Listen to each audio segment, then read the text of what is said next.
everybody! Let's double check. Can you guys hear me? Give me a thumbs up or yes if you can hear me. Since I'm not doing it with my headphones. Hi! Can you guys hear me? Since I'm not doing it with my headphones, I can't make sure you can hear me. So, awesome. So, I haven't done one of these in a while, so I have to actually scoot this over a little bit. So, for those of you who don't know, who haven't watched my Disney streams, I'm going to make fun of a bunch of BuzzFeed articles and some other articles of, like, Disney ranking lists and theories and all sorts of stuff. I'm also going to do a couple, like, quizzes and things. Just basically, like, special guest? No special guest. So, he wasn't up for it today. I'll get to that in a minute. So, we're just going to go through and, yeah, it's like I'm going to make some fun of these, like, rankings, and some of them are, like, fan theories. What else do we have? Disney posts that will blow your mind, and things like this. Just kind of, like, go through, read them, say, is this funny or not? Does this make sense? And just mostly make fun of them, because half of these don't make any sense. As for a special guest, Zeffy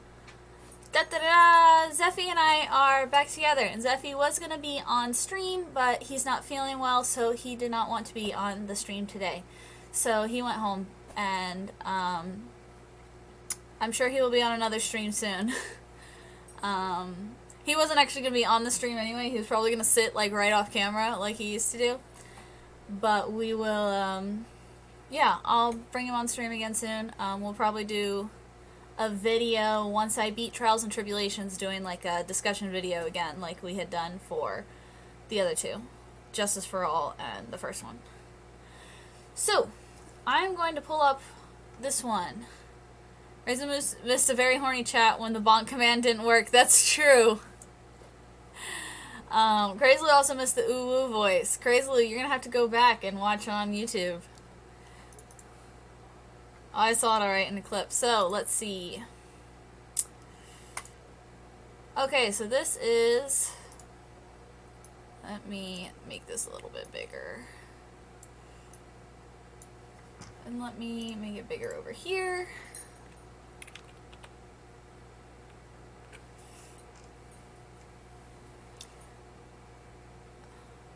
I saw it all in clips. I could redeem it, but I'm close to 20K. Let's see. There we go. That's better. Okay. So this is a how controversial are your Pixar movie opinions? I can be pretty controversial in my Pixar opinions. So we're going to see what this quiz thinks of me. So this is one of those where, like, you just pick something and then it's going to tell you, like, oh, 30% of people voted this. So which of these Pixar movies is the best? You sound like Master Oogway. Oh, when Crazy Lou's away, the horny will play. So, let's see. Which of these Pixar movies is the best? Well, that's hard. Because, like, best and my favorite are, like, two different words. So, if I had to pick the best, I would probably say Toy Story. And it's winning, okay. Brave is at the bottom. Well, I mean, these are all good movies, so... Which of these films has to go? Good Dinosaur. Yeah, Good Dinosaur can fucking go. I'm so glad everyone agrees with me. Oh, that's great. Which of these movies was the saddest? Okay, Toy Story 3, really not that sad. It had a sad scene and everyone's like, oh, it was the saddest movie. To be fair, Up also had, like, just one really sad scene that, like, affected everyone's opinion of the movie. Coco, I feel, was fairly sad throughout. Inside Out, not that sad either. It's between Up and Coco for me. Coco, I feel though, like, Up had one really, really intense sad moment, and then the rest really wasn't that sad, but, like, Coco had, like, 3 or 4 really, like, hard-hitting moments. So I think I'm gonna go with Coco, because, like, I agree, Up has, like, a really sad scene, and that scene sucks. Like, that 5-minute sequence, saddest thing ever. But, like, the whole movie's not that sad, you know? I'm probably going to watch Encanto. I can't wait for that. So I'm going to go Coco. Of course, everyone picked Up. I didn't expect to be in the majority there. Let's see. Coco was sad, but beautiful sad. Yeah. I want to watch Encanto. I'm excited. Which Toy Story movie was the best? Toy Story 2. What? It's not winning? Toy Story 2 is the best Toy Story movie. I'm glad Toy Story 4 is at the bottom. Which movie is the most underrated? Fuck Toy Story 4. I agree. Toy Story 4 should not exist. It ruins the plot point of the, like, first 2 Toy Story movies. So Toy Story, let's talk about Toy Story. The whole point of Toy Story 1 and 2 is that, like, you are a toy, especially Toy Story 2, and you make kids happy.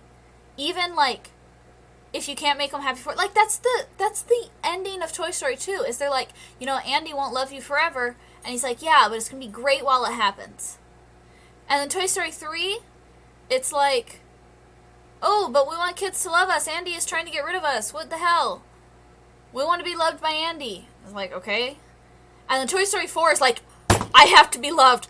Children can't abandon me and all this stuff. And he abandons Buzz. Like, that was the other thing. Like, the whole point is that they had this, like, great friendship and that they would be best friends for, like, ever. And then he just abandoned all his friends. It was weird. I think Toy Story 4 could easily be considered uncanon. I agree. It's like they forget the whole lesson. Yes, they forgot what happened in the first 3 movies. Which movie is the most underrated? Not The Good Dinosaur. It sucks. Cars is fairly, like, people like Cars. People like WALL-E. I think Bug's Life is pretty underrated. Like, it is a good film. WALL-E? Yeah, okay. Which sequel was the best? Sucked. Cars 2 was terrible. Monsters University also sucked. Finding Dory? Pretty fucking bad. We're going Incredibles 2. Incredibles 2 is the best. Finding Dory sucked. The fish drove a truck! What the fuck was that? No, Finding Dory sucked. Incredibles 2 is the best. What? What? People voted Monsters University?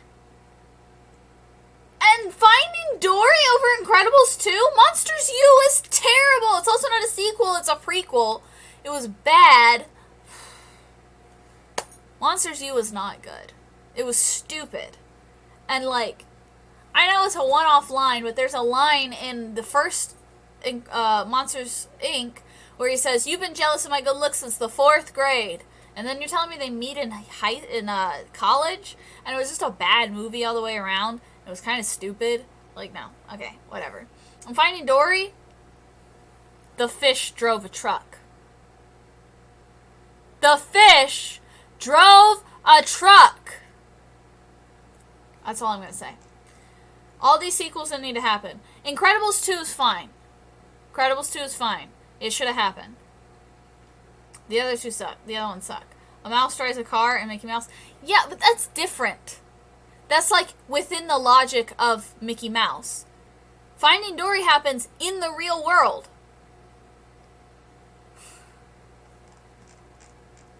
Which Inside Out character was your favorite? Me? Sadness? Really? Bing Bong? Really? No. No. Sadness was my favorite. I'm Sadness. Look at her. She's blue and has glasses. I even have a big sweater like that. Incredibles 2 is good, but not as good as the first. Oh, I never said that. It's got its issues. It's got its issues. But Incredibles 2 is still a better sequel than a lot of the sequels that Pixar has made.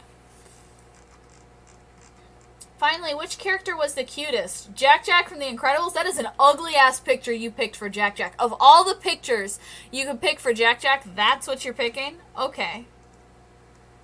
Boo from Monsters, Inc. Nemo? You got 3 humans and a fish. We're gonna go Boo. Boo was the cutest. Although, the little sister... Socorro? Is that how you say that? We're going Boo. Boo wins, yeah. Okay. So. Let me delete this bookmark since we've already done it, because I don't want to accidentally read it again. Okay, we ranked... This one I'm excited. Okay, so we ranked every Disney parent from worst to best. Are your Disney opinions actually terrible? Mine seemed to be pretty average, it seemed like. I seem to fall pretty average. Okay. I'm excited to see who's on the bottom and who's on the top of this list. And we're going to judge it a little bit by, really? So, okay. Evil Queen is at the bottom. Okay. Who's the worst parent of all? Congrats, Evil Queen. Is you. How could she not be? She's disturbingly jealous of her stepdaughter and forces her to dress in rags and work as a servant. Okay, that's true. Yeah. Then when Snow White proves to be fair, she dispatches a hitman to kill her, and then she learns Snow White she tries to kill her herself. That, my friends, is a bad parent. I agree. She's also a step-parent. I guess we're including step-parents, and it looks like we're including... That's not how you spell Gothel, but I don't know. There's some worse parents than Mother Gothel. It looks like we're also including adoptive parents, because we've got Frollo on here. Frollo is pretty bad. First, he only agrees to care for Quasimodo as his son because he killed his mother. Yeah, he did kill a woman. He names the baby Quasimodo, meaning half-formed in Latin, and locks him away in Notre Dame. He stops Quasimodo from having any enjoyment at all, even shames him for making friends with the gargoyles. Then he tries to kill Quasimodo. Yeah. He is a pretty bad parent. I agree. Mother Gothel. Okay, yeah. You know those horrifying stories where a kid is kidnapped by some psychopath and secretly raised in seclusion? Well, that's Mother Gothel. Yeah. She's pure evil, gaslights Rapunzel and thinking she can't survive, and then also try to kill Rapunzel's boyfriend. Yeah, I mean, Mother Gothel's pretty bad, but I don't know. We'll see. There might be some worse parents on here, but she's still pretty fucking bad. Lady Tremaine from Cinderella. Yeah. She psychologically tortures Cinderella, makes her a servant. She's also not kind to her own biological daughters. Yeah, that's the thing. Like, Lady Tremaine is just a bitch.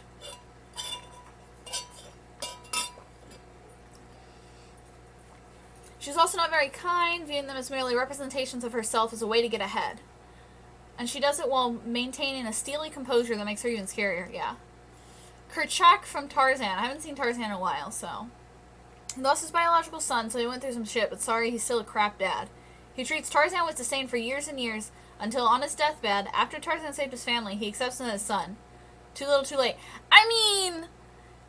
I don't know if I'd accept a human son as, like, either... But, I don't know, maybe I'm misunderstanding something. I was gonna say... Black Widow, Iron Man, Thor, Captain America, Hawkeye. Together they form bitch. Yeah, I like that. The Great Prince of the Forest from Bambi. I know he's busy being Great Prince, but let's drop the cap. He's so absentee from his son's life. Bambi doesn't even know his dad when he sees him. I haven't seen Bambi in so long, so... He named himself later after death of Bambi's mother, but he's still not exactly Dad of the Year. George Darling from Peter Pan. Now, this is a pretty shitty parent. He probably should be a little lower. Is there another way to put it to say he's kind of a dick? He's quick to anger, lashes out at his sons, and hell-bent on Wendy becoming what he considers a proper lady. Sure, he improves a bit by the end, but, as we mentioned earlier, most of these parents do. He's a pretty shitty dad. He yells at his kids. He refuses to let them believe in fairy tales, even though they're children. And, also, like, yells at the dog and tries to, like, kick the dog and get rid of the dog. Like, yeah, get the fuck out of here. The parents from Frozen.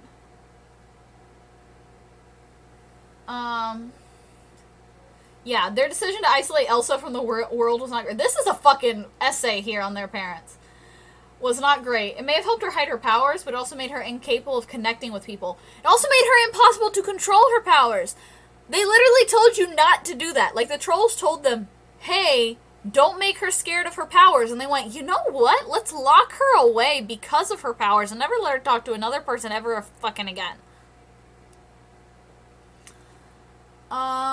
She flips out and goes full Ice Queen. Cutting off Elsa from the world also meant isolating Anna. Yeah.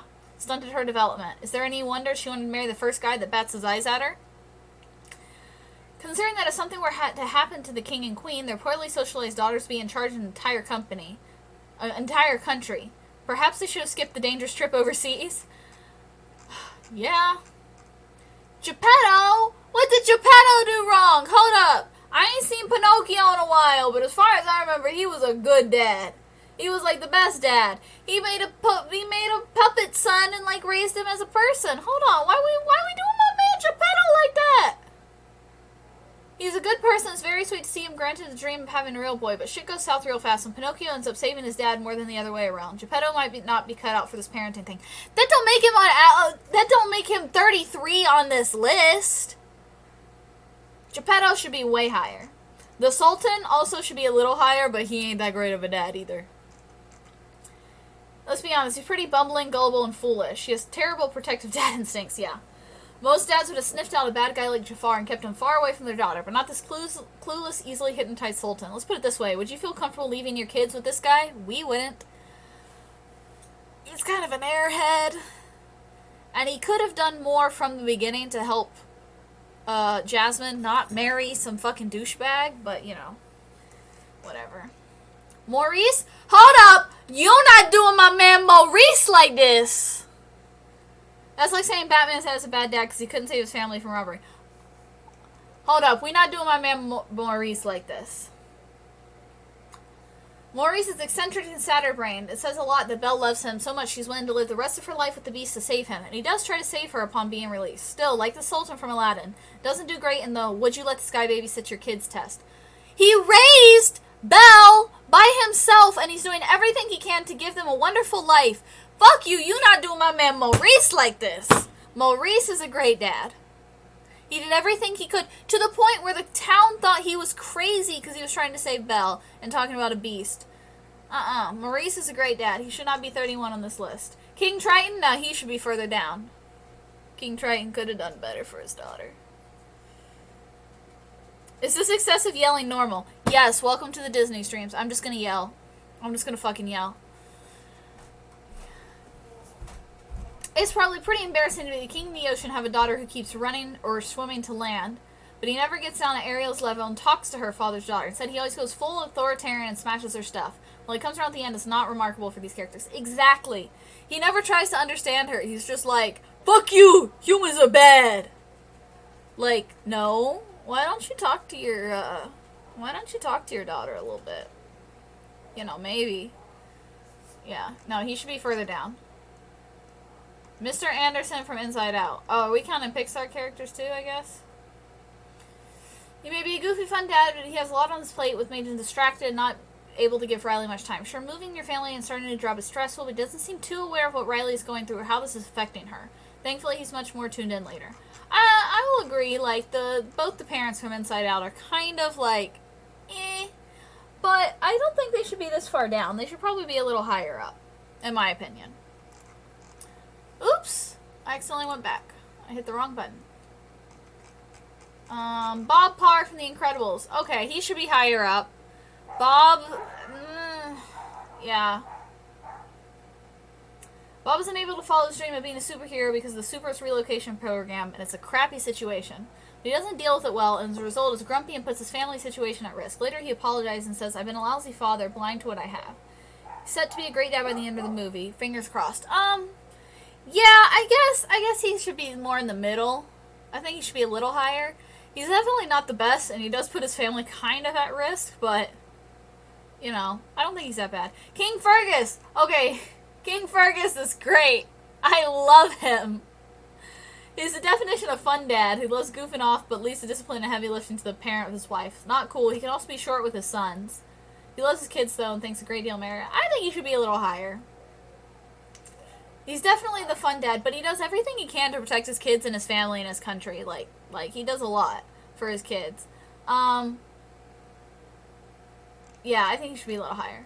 Mary Darling from Peter Pan. She cares deeply for her kids and tries to protect them against George outbursts. With that said, she's pretty dull. Maybe if they were more fun with their kids, they wouldn't be so starved for adventure and creativity. I don't think it's fair to say this about her, only because she's fucking in the movie for a total of like 4 minutes. We don't get a lot of her personality. Also, this movie takes place in, like, the 50s. No, it's before that. It's, like, the 20s. I think. Because, no, it's earlier than that. It's like the 1900s. Because the second movie takes place in the 30s. So it's like 1900s, 1910s. So she's very quiet because she's a wife, like... I don't think there's a whole lot, for her, but, you know. So So does Bob. He definitely tries to protect them. He's just bad at it because kids don't fucking follow instructions. Exactly. All the super fucking obvious wrinkle brain moments from Phoenix Wright anger is coming out. Yeah. Luisa and Enrique Riviera from Coco. We get that there's a dramatic family history that made them the way they are, but they're not very supportive of their son. Yeah. They also allow Abuelita to dictate Miguel's livelihood. Abuelita feels so in charge of his life. In fact, she matches his guitar. They aren't bad parents by any means. They love Miguel, but they have earned their ranking in the middle of this list. I think they should be lower. Because I get, part of it is a cultural thing. This was probably made by a white person. Part of it is a cultural thing. Yes, Abuelita is in charge. She's alive, she's head of the family. Like, that's just kind of a cultural thing. Like, you know? So, it's one of those things of like, I get why they would defer to Abuelita, but they should have done a lot more to support Miguel. I think they should be lower. I think they're worse parents than some of the ones that are under them, like Bob and the Mary Darling and all of them. I think they're worse parents because they do absolutely nothing to stand up for him, not even try to hear him out. Like, and I get, again, part of it's a cultural thing, like you listen to Abuelita, but they never question anything. They don't even care where their son is half the time. Like, he goes missing and then, like, so. How much water is left? I don't know.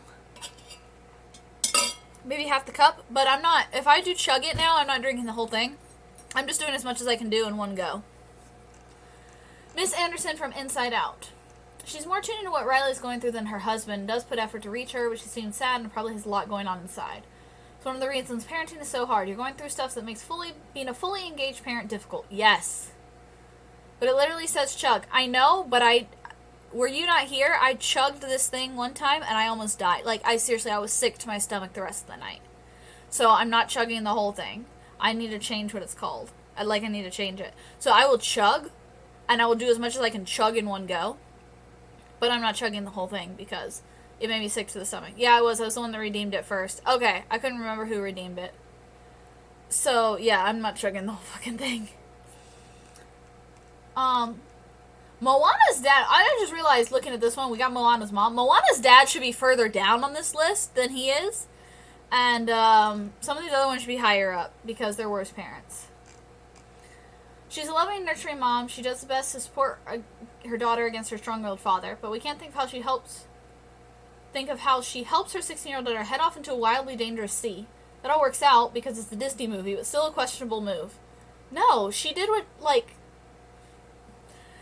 psychologically put you in the wrong mindset. Fooled.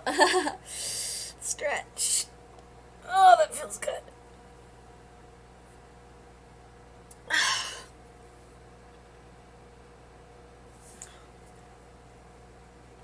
Okay. This feels really good. I need to stretch more. Stretch these bones. Okay. Shake it all out. But, okay, she helps her daughter save their island. So I don't think it's one to say, like, oh, well, she helps her daughter go into a wildly dangerous sea that killed her husband's friend. Like, yeah, but she also helped save the island. I feel like this is gym class. Fa Li from Mulan. General Sina isn't even that bad. I know, right? She should be higher up. Fa Li, okay, again, cultural context and time period context. We're just going to say that. We don't see much of her in the movie, but we see she loves her daughter and is greatly concerned. She's very traditional, though, and wants Mulan to be the kind of daughter society dictates instead of who Mulan wants to be. Hey, this was a long time ago. Can't knock her too much for that. By the way, back cracks just make you want to do something. So, yeah, I think, like, there's a lot of context missing because it's not just time period, it's also, like, culturally, like, honor is so fucking important. Like, that's a thing. Like, you don't fuck with that. So, I don't think she should be so low. Bonnie and Stu Hops from Zootopia should be lower. Should be lower on this list. They were shitty parents. Judy's parents are the kind of parents you pray don't bring up politics when you go home for the weekend. They're not supportive of Judy's dream. To their credit, they love her deeply and do change for the better by the end of the movie. Yeah, no. They should be low on this list. They're racist assholes, for one thing. and they're not supportive of their daughter, and they never have been, and, like, they just don't believe in her. They should be lower on this list. Chief Tui from Moana should be lower on this list. He's a loving dad, but went through something traumatic, so it's understandable he wants to keep Moana on land. But he's stubborn, has a bit of a temper, tends to make choices for his daughter based on what he feels and thinks more than what she does. Basically, he puts a lot of his own baggage on her. He does, say it with me, get better by the end. Literally, he gets mad at her for saying we should fish outside of the reef, and he screams at her. And she literally, at that point in time, is trying to do what's best for the island. She doesn't care. Like, she's moved on from wanting to see the ocean. Like, she wants to see the ocean, but she's moved on from that. She's, like, taken up her role. And she's trying to do what's best for the island. And he screams at her and punishes her and all this stuff. It's like, he doesn't believe in her. He doesn't trust her, even after she's proven to him.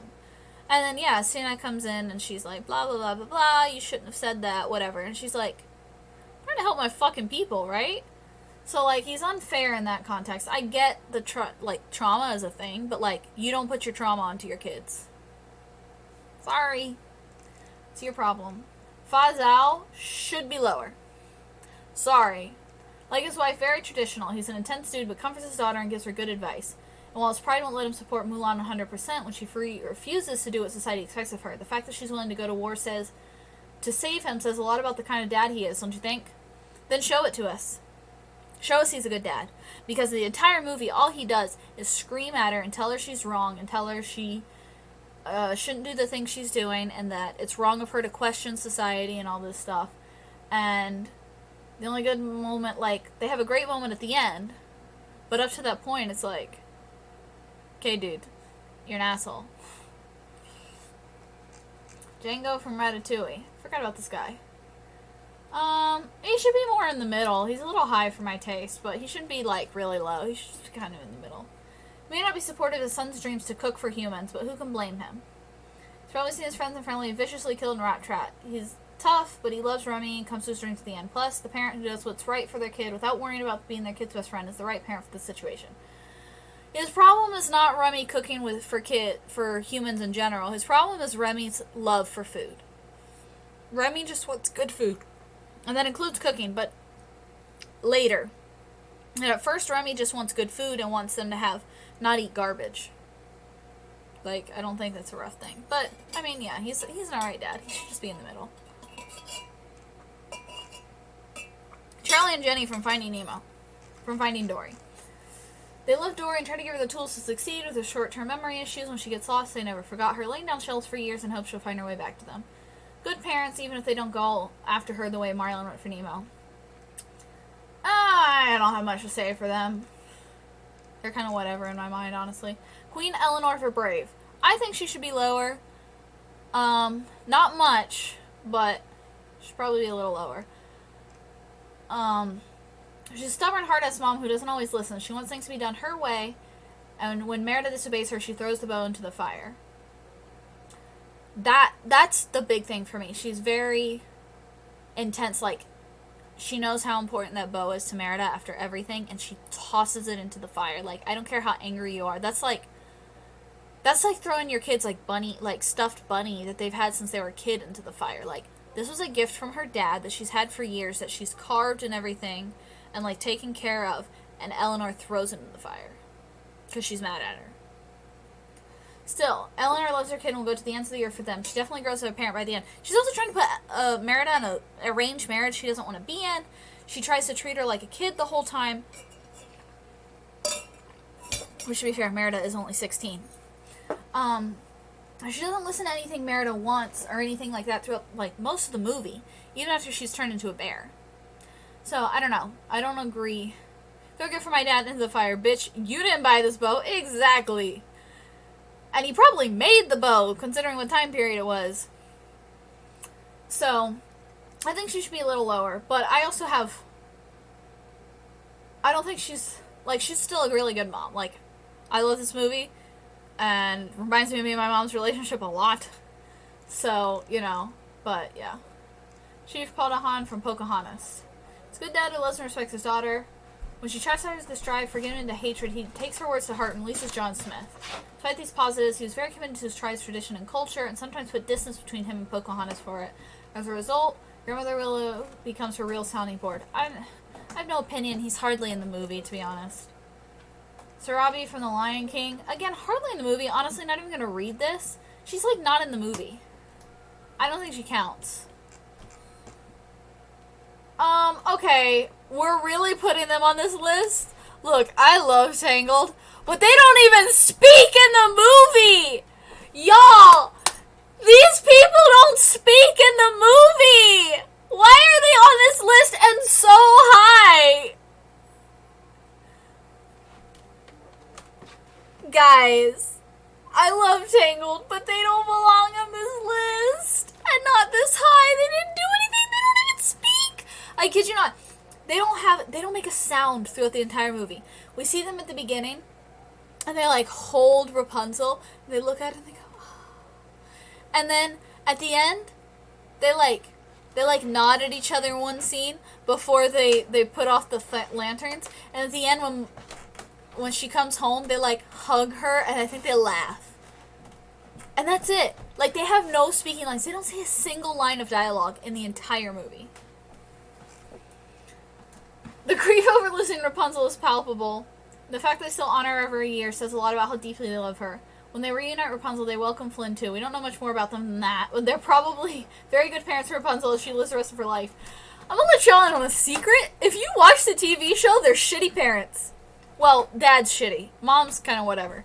They're pretty bad parents. So, I'm just gonna say that. They don't belong at 13 if you're taking the TV show to account. They don't say anything to their daughter. Worst parents. They think, what an ugly baby. They think, why is this bitch blonde?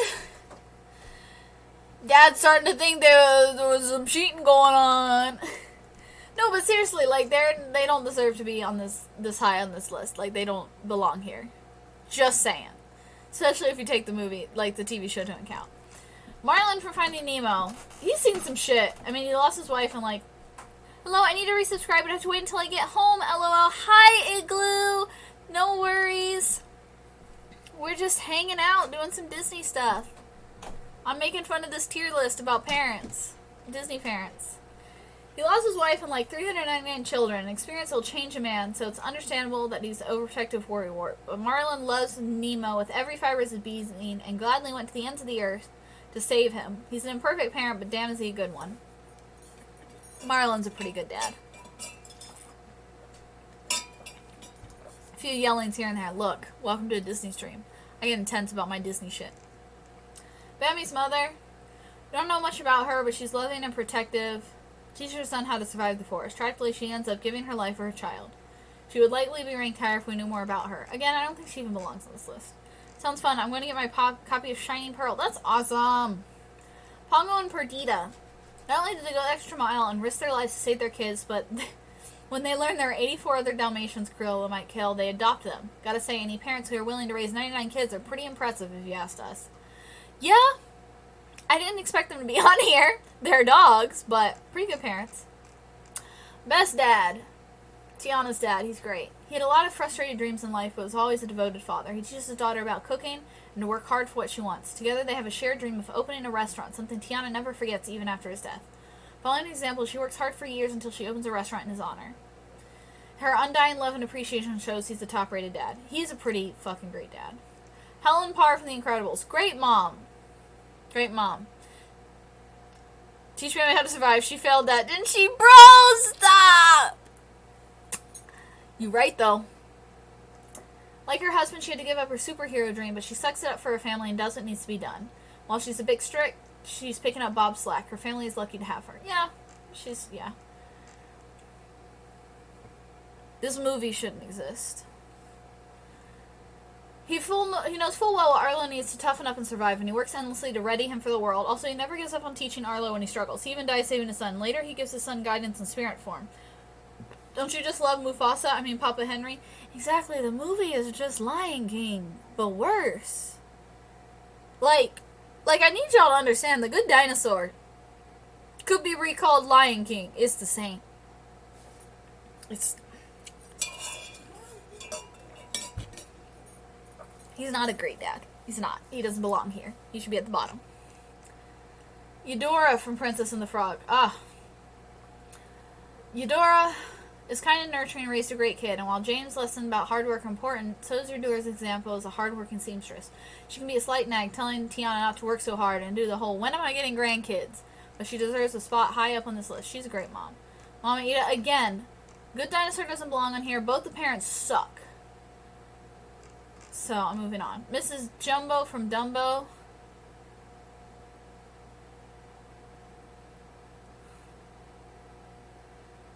Dekuta Matata, what a wonderful phrase. I think she meant Hakuna. Maybe it auto thing. I've never seen The Good Dinosaur. Don't watch it. It's bad. Right away, she shows she has the chops and the heart to be an awesome mom. When Dumbo is picked on, she says, not on my watch, and fights back, and lands in chains because of it. Even so, she manages to comfort her son from solitary confinement by caressing him while singing the tear-inducing Baby Mine. She and Dumbo are together again at the end, and thank goodness for that. I haven't seen Dumbo in a while, so I don't remember, but I'm going to say it's okay. Kala from Tarzan. Okay, she's a good mom, but, like, number 3? I feel like some of the other parents on here should have been a little higher, but... I was thinking about watching a Goofy movie again when I get home! Watch it! Watch it! Good movie. Kala's a great mom. In the midst of despair over the loss of her son, she risked her life to save Tarzan and then raised him as her own. It wasn't an easy choice. She had to constantly fight for Tarzan against everyone, including her own husband. In the end, Tarzan stays in the jungle near Mom. If she weren't so great, you know he'd have hightailed it through the big city. Mufasa from Lion King. Mufasa not that great a dad. Kala's kind of dumb. You did put your family at risk. Mufasa not that great a dad. Goofy is like the best dad. If he not number 1, okay, no, these are all movies. Goofy movie should be on here. Goofy should be number 1. He's the best dad. You knew he'd be near the top. Why not? He's Simba's first example of strength and teaches him about the place in the world and every living creature in it. He's an endless well of great fatherly advice. Later he dies saving his son, but that doesn't stop him from coming back to give more good advice. Now that's good dadding. You didn't prepare your son for shit. Talk about, oh, he shouldn't go over there. Why didn't you take him? Why didn't you show him? Why didn't you talk to him more? Mufasa didn't teach him shit. He just got mad when you deliberately disobeyed him. Yeah, Mufasa ain't a good dad. Miss Davis from the Toy Story franchise. Oh, they wrote an essay on her. She's a pretty good mom. I don't know if I'd say she's number 1 Disney mom, but I'm not going to fight it too much. I mean, I don't know who would be number 1 Disney parent, to be honest.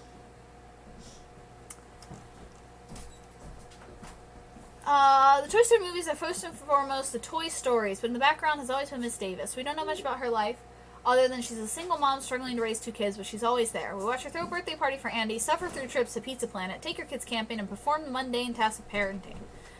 Last film in the series, Toy Story 3, oh, this is old. Okay, it's set a dozen years after the first, but Miss Davis is still there, dutifully performing the thankless task of raising her now teenage children. At the end of the film, we see new series for the toys, getting a new lease on life.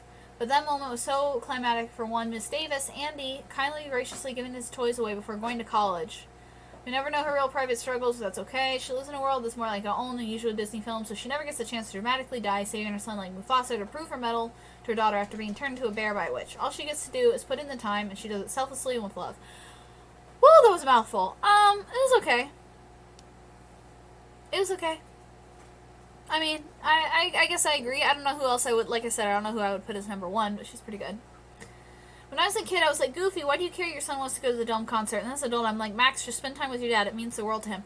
I'm in the middle. As an adult, as someone who hangs out with kids and talks to parents and stuff, I do still think there should have been a middle ground for both of them. I think both of them needed to learn to communicate and understand each other, and I think that's what they did by the end, because while fishing was important to Goofy, Max doesn't like fishing. He wants to connect with his son, right? So talk to your son. What does your son want to do? What does your son like? Take him to the concert. Go hang out with him at the thing he likes. Go spend time with your son. You know what I mean? But I don't know. I don't know. Maybe I'm seeing it differently. But I still think, yes, he needs to spend time with his dad, but I think it should be one of those moments of, like, connect with your son on your son's level. Don't keep forcing your son to do the things you want to do. Connect with your son on his level. you know? If that makes sense. Yeah. So, I mean, this was not an awful list. Some stuff I think I would put lower and some I would put higher. But considering this is a Disney parent quiz, list, there's some that they forgot and some that I don't think should have been on here at the same time. So, it was alright. Let us delete this. Okay. Ultimate Disney versus Pixar quiz. Which movies are actually better? All you have to do is pick your favorite of the two movies. Okay. I get that. I think they did reach that compromise by the end. Yeah, I mean, it's what the movie eventually did, but it's one of those things that I'm like, as an adult, like, that's something that it should have connected on earlier, I think, but yeah. That's a compromise I mean. To me, it's just kind of like one of those things of like, yeah, spend time with your dad, but like, also dad, put in some of the effort. Okay, so pick your favorite. Disney versus Pixar. Frozen or Finding Dory? I don't particularly love Frozen, and I don't particularly love Finding Dory, but I think I like Frozen more, so. Wow! Finding Dory is beating Frozen. That is surprising. Sorry.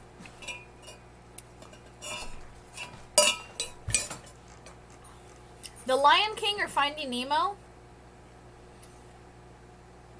This is a hard choice, not because I love either of them, but because I don't particularly love either of them. Which one do I like more? I don't know. They're hard to compare. Sorry, curl chill.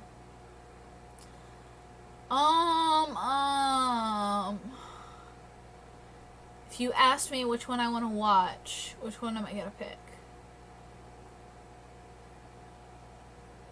It's like finding...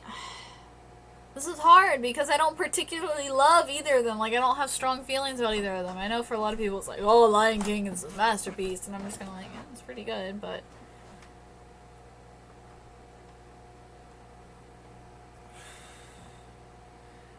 Who can you watch over and over? I don't know. That's what I'm saying. Like, neither of these movies I'm particularly like, eh. I guess I could probably watch Finding Nemo over and over more than I could watch Lion King. Unsurprisingly, Lion King's winning. Tangled or Inside Out? Ha ha ha ha ha ha!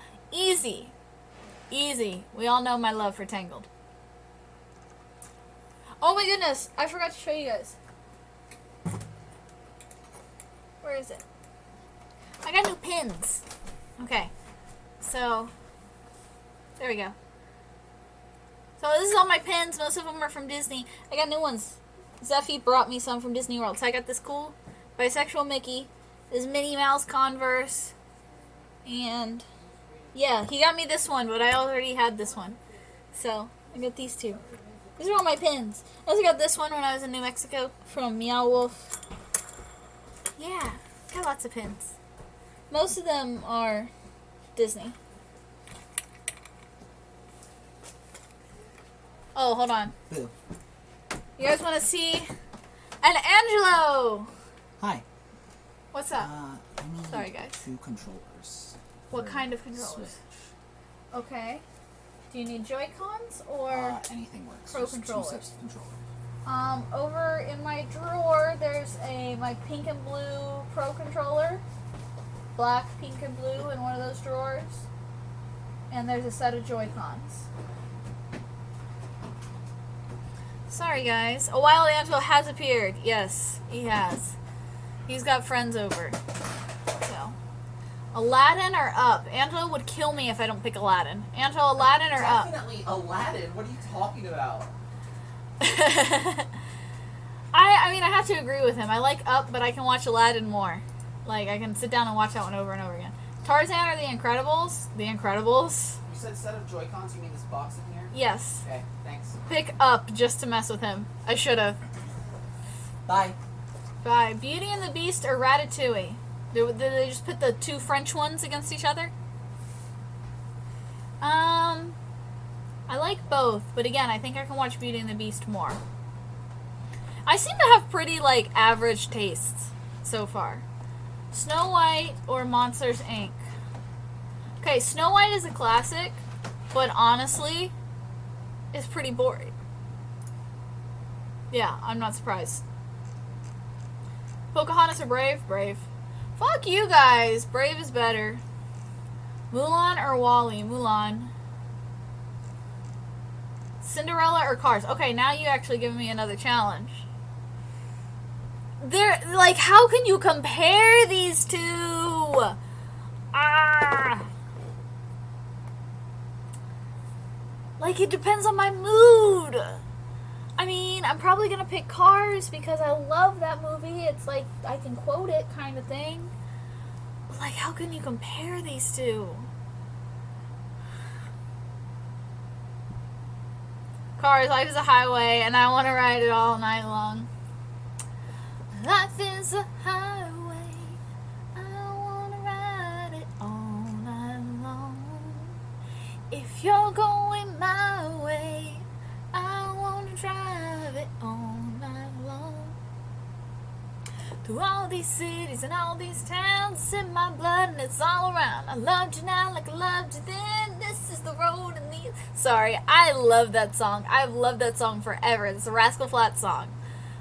Oh, I love Rascal Flatts. Okay, Hercules or Toy Story? Okay, this one again is actually a difficult one because I like both these movies. But it's Toy Story and not Toy Story 2, which I prefer. So I'm going to go Hercules, actually. I'm not surprised. Everyone loves Toy Story, but I love Hercules. Little Mermaid or Bug's Life? I just don't really like Little Mermaid, so I'm going to go Bug's Life. Yeah, not surprised. Okay, let's see, what do we have next? Fuck that mermaid. Yeah, I know what you mean. No, I'm kidding. Pixar fan theories you won't believe. So this is actually a Screen Rant, not a BuzzFeed. Which I should do more Screen Rant, because Screen Rant also has bad opinions on Disney.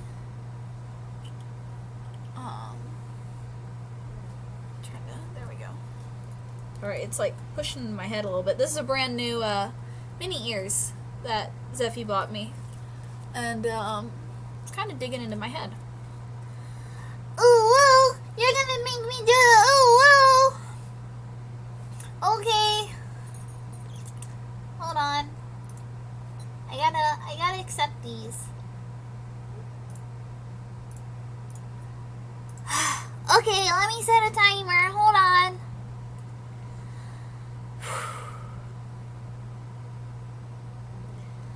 Okay, so 10 Pixar fan theories you won't believe. Let's see. Randall is Andy's monster. I've heard of this one. Best 5 minutes ever. You better believe it. Since the Pixar films all take place in the same world, which is not technically true. They don't. That's number 1 on this issue. Pixar theory is so stupid and it's not confirmed. They just like to put Easter eggs. So, in every Disney movie, every Pixar movie, there's like 3 things that are in all of them. The ball, the Pizza Planet truck, and the A113. But just because the Pizza Planet truck is in all of them doesn't mean they're all connected. Somebody just came up with that and it's really stupid. Pixar theory is not real, so that's number 1 on this. Pixar theory is not real.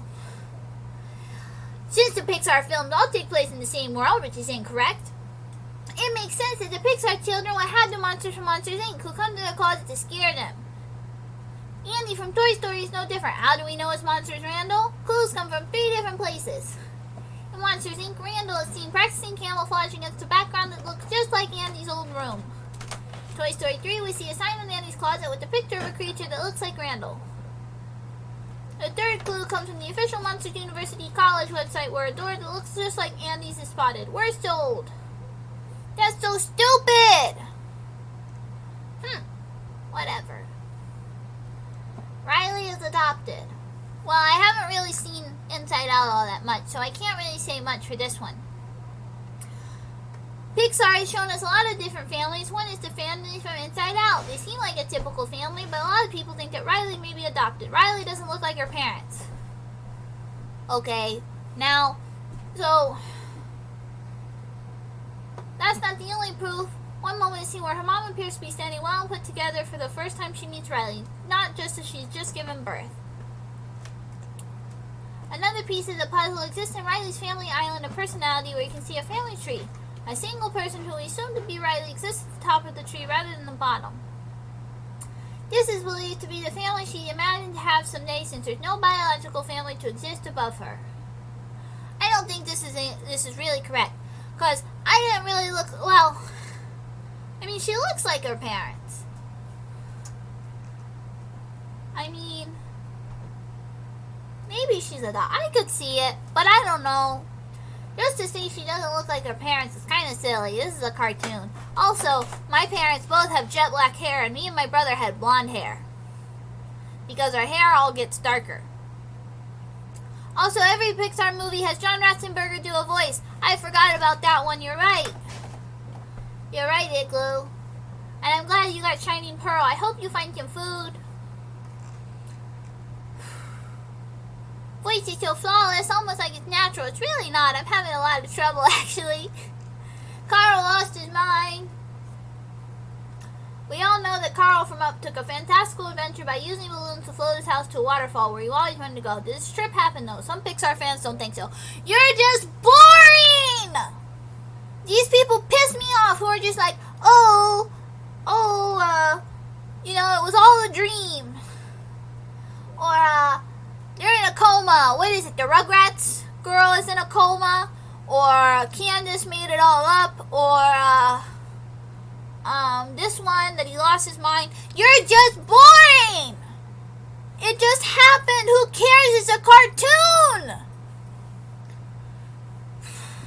They believe Kyle is delusional. The story we see never played actually happened. You have to admit, it does seem a little far-fetched to be able to lift his house with a little over 20,000 balloons. Then the house just so happens to float and land exactly where he wants it to go. And he meets his lifelong hero who is coincidentally nearby. Does it seem too good to be true? It might have just been Carl's imagination. That's so stupid! Stupid. Boo is Edna's daughter. What the fuck? What the fuck? Boo, whose real name is Mary, is a mysterious character from Monsters, Inc. Many have been curious about. We know little to nothing about her, but that hasn't stopped fans from trying to draw conclusions. After watching Boo seem to have superpowers, like being able to appear elsewhere really quickly, Pixar theorists started to guess her parents could be from The Incredibles, particularly Edna, one of the supers as her father. While Edna said she's never been afflicted with children, is it possible she birthed one and gave it up to adoption? What do viewers think? Who do viewers think she gave her child to? The superhero Thunderhead, who Edna had mentioned is good to kids. Oh, thank God. Sorry, the timer just went off. That was hurting. What the fuck? His files have said that he adopted 5 children, one of whom could be Mary. Some of these don't make sense. This really makes no sense. Okay. Appearing somewhere else really quickly, she's a child. Have you ever watched children? They disappear real fucking fast, okay? It's not superpowers. It's just children.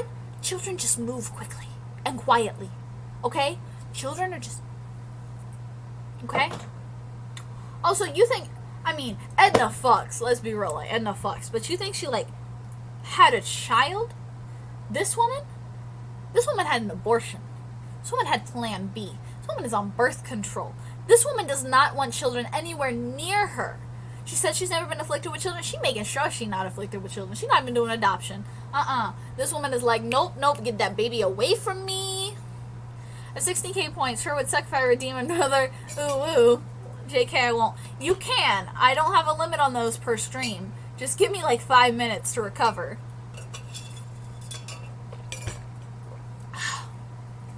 I don't think. No. She didn't have kids. This is not, no. Andy's mom is Emily. This one I could believe, and this one has, is fairly, would make a lot of sense. Pretty popular theory among Toy Story fans. We meet Jessie, who tells us about Emily, her previous owner. Now, we don't know Andy's mom's name. So that's why this is a reasonable theory. We just know, their last name is Davis. So, we see Emily has dark red hair. It has a dark red hat, very similar to Jessie, with a white rope around the edge. Woody's hat is brown with the rope, yes. While Andy originally had Woody as a toy, not Jessie, his cowboy hat that he wore as a child looks a lot more like Jessie's and the one that Emily had. Where could he have gotten it? Fans believe it was passed down from his mother, aka Emily. Also, when we see Emily going to donate Jessie and she's in the car, we don't see her face, but she has a very similar haircut to Andy's mom and a similar hair color. And the time period would make sense based on the time, like the timeline. It would make sense because this movie takes place in the 90s. And Emily, we see, was like a teenager in the 70s because we see she gets all the flower power stuff. So this one actually does make sense and is fairly realistic. So the only theories I believe in will die on the hill, yeah. Riley's monster is George Sanderson. Again, we're doing the monsters. Okay. If all children have monsters, that would include Riley from Inside Out. Fans have drawn the conclusion that George Sanderson is Riley's monster. It all stems from looking at Bing Bong, Riley's imaginary friend. Tells us he was inspired by, but fails to mention where his legs came from. Audiences think that his legs must have come from Riley's monster, but it's not listed because Riley cannot properly identify what her monster actually was. Looking at Bing Bong's legs, we see orange and yellow stripes just like George Sanderson. This is dumb. This is dumb. No. I don't like this. Onward is Andy's imagination. Okay, that could be fun. But no. Won't be had if you've never heard of Onward because it hasn't actually come out yet. Okay, so this was before Onward came out. We've seen trailers and pictures. So far we know it includes a lot of fantasy characters, which is the first clue that it could just be a make-believe story in the Pixar universe. The boys in the film are on an adventure in search of magic to bring their deceased father back to life so they can spend time with him. Do we know of another Pixar character who does not have a father and has a creative imagination? Andy from Toy Story. Of course. Onward could just be a story he imagined up to help him cope with not having a father. We don't actually know that he doesn't have a father. His father is just never seen. But that doesn't mean he doesn't have one.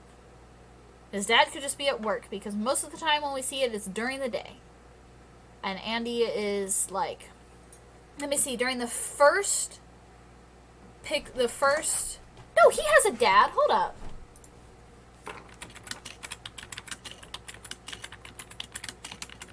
Hold on.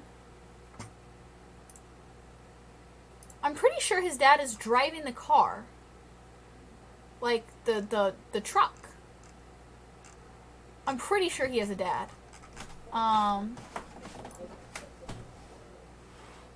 Do we see? I'm pretty sure his dad is, like, driving the truck.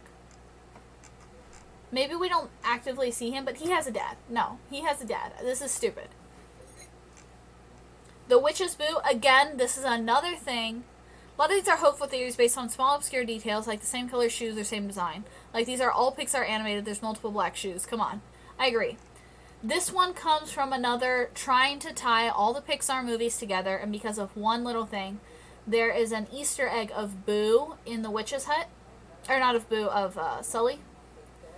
We know who fans think Boo's parents are, but do we know anything about who she becomes? According to the theorists, she's none other than the witch from Brave. Seems like a big stretch, but she has an obsession with bears, who Sully seems to resemble, but if that's not good enough, it's actually a carving of him on her shop. Another bit of a proof is that her hut has a magic door where things on the other side change, similar to how you can change the side of the doors in Monsters, Inc. Pretty Boy Benji 1. Hey, any chance you could react to me and my friend's new song? Hi there, Pretty Boy Benji. I'm sorry, I don't really do suggestions like that, not from first-time viewers. If you join my Discord, I can definitely check it out and maybe see, but reacting to songs is not really something I do. I do mostly video games and some Disney stuff. But I'd be happy to check it out if you wanted to send it to me in my Discord. I don't allow links from non-VIP people in my chat. Darla is the daughter of a rock star. No worries, thanks anyway. No problem. Okay, what? This is like the most obscure thing ever. We know Darla as a tiny fish killer in Finding Nemo, but she also appears on the cover of a magazine that Molly is reading in Toy Story 3. You can make that out? That doesn't even look like... Okay. She must be famous in some way. When we see her visiting the dentist, she's wearing a shirt that says Rock and Roll Girl, which leads fans to believe that she's the daughter of a famous singer. It makes sense because children celebrities often see in the Limelight magazine just like their parents. This is BS. This is like the most... This is just we used a design similar to her, and yeah, no, whatever. Dash is Molly's father.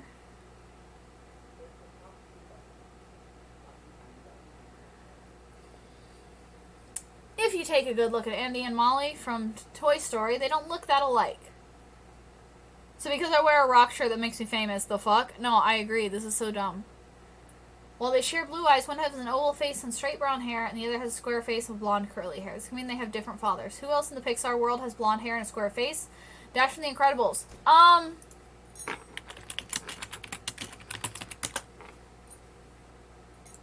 You know who else has a square face and blonde hair? Their mother! She looks like her mother! She looks like her mother! Andy probably looks like his father. Also, Andy also has... Andy has light hair. His hair is lighter as a child. Let me see if I can find a picture of him as a child.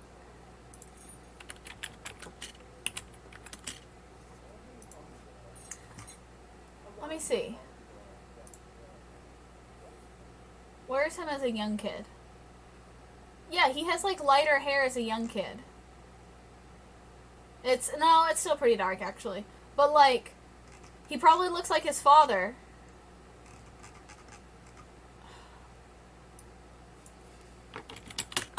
Do we never see the dad in Toy Story? I guess we don't. God forbid I look like someone else. She looks like her mother. Who else in the Pixar world has blonde hair and a square face? Some people may be saying this wouldn't work because they are both kids, but you look at the timelines, it could work. Dash was born sometime in the 60s, while Molly is born around 95. She looks like her mother. Is there comments? Are you allowed to comment on this? There's no comments. Fuck, I was hoping there were comments that we could, like... She looks like her father. I mean, her mother. Andy probably looks like his father. Like, they don't look alike because she looks like her mother. If anyone has a different parent, it's fucking probably Andy. Oh my god. Me and Sel Green both have round heads, so he's obviously my dad. Oh my god. CeeLo Green. I thought you were talking about, like... Let's do some more theories. This is Ranker. Okay. So, here we go. 14 Pixar movies take place in the same universe. We're skipping that. They don't. Okay, so these are links to other theories. The sapling in WALL-E becomes a tree in Bug's Life. And the reason we don't see any humans that the Earth has yet to repopulate, I don't think so. Just because of the time period, like, all the trash and stuff is, like, late 90s, early 2000s stuff, like, the time when it was made, like, I don't think so. We're watching Carl's journey to Ellie in the afterlife. The theory holds that Carl passes in the beginning of the film, and we're watching him be escorted by a tiny angel to Ellie, who's waiting for... That, no. I'm skipping that. Boo from Monsters, Inc. is the Witch and Brave. We already talked about that one. Andy's mom is Jesse's original owner. We already talked about that one. All Pixar movies are about the apocalypse. All the Pixar movies take place in the same universe, and they're all driving toward one conclusion. Talking, toys, inanimate objects, and other characters send humans away on the ship Axel from WALL-E because they were sick of being toys to humans and then cast aside. When they're allowed to return, WALL-E will rule over them along with Eve. What the fuck? No. These are kids. This requires the idea that all the Pixar movies take place in the same universe, which they don't. And, whatever. WALL-E ended the Earth. Okay? In his quest to hoard gadgets and other things, WALL-E dismantled the other cleaning units because they keep taking his stuff. With all the cleaning bots gone, the Earth goes to ruin and humans have to be evacuated. The first few minutes of the movie, we even see him cannibalizing his dead robot siblings for parts after the... What the fuck? Y'all just want movies to be... Y'all just want movies to be like... They're kids' movies, y'all! Stop! Stop overthinking it! Randall is Andy's monster. We talked about that. Nemo's a figment of Marlin's imagination. Okay. Marlin's wife and her eggs are all gone at the beginning of the film, including Nemo, the son who could have been. We're watching Marlin deal with his loss by inventing a story in which he saves Nemo. Why do y'all want movies to be sad? Why can't you be okay with the fact that a dad, like, this dad saves his son? Edna Mode was inspired by Randall Boggs' invisibility. When Randall went back in time, he came across Edna. What? Well, now I want to see this. Oh, this is still all about all the Pixar stuff being in the same universe. Okay, fuck this. I'm not reading all this. Edna Mode from The Incredibles saved the world with a cape. A basket case one wrote this. I agree. Yeah, before I forget, I won my tournament today. It was Thanksgiving themed. I went 3-0 and got it off point. That's awesome. I'm so glad.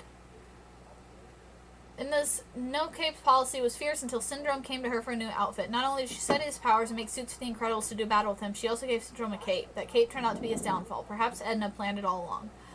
I don't think Syndrome made his outfit. I mean, Edna made his outfit. That's no. I don't think, yeah. Because also this thing is wrong because it says studied his powers. Syndrome has no powers. That's the point of the movie. So this person didn't watch the movie. The magic of Brave is responsible for sentient animals. Again, you're talking about if all the animals, like if all the movies take place in the same universe. So I'm skipping this because all these are wrong.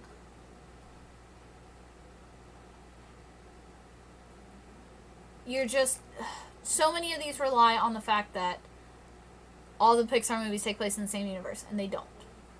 Toy Story 3 is the story of the incidents in World War II Germany. What?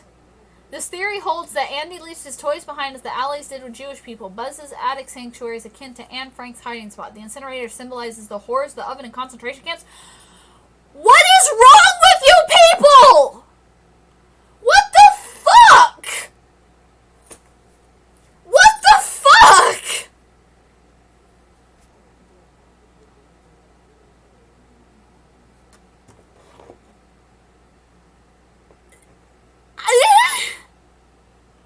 I don't even know what to say to this.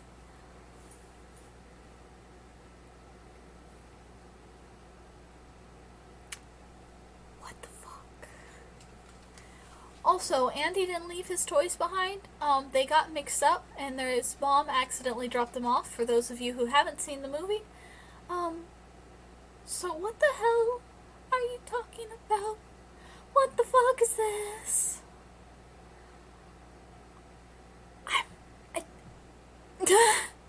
I have no fucking words. Okay.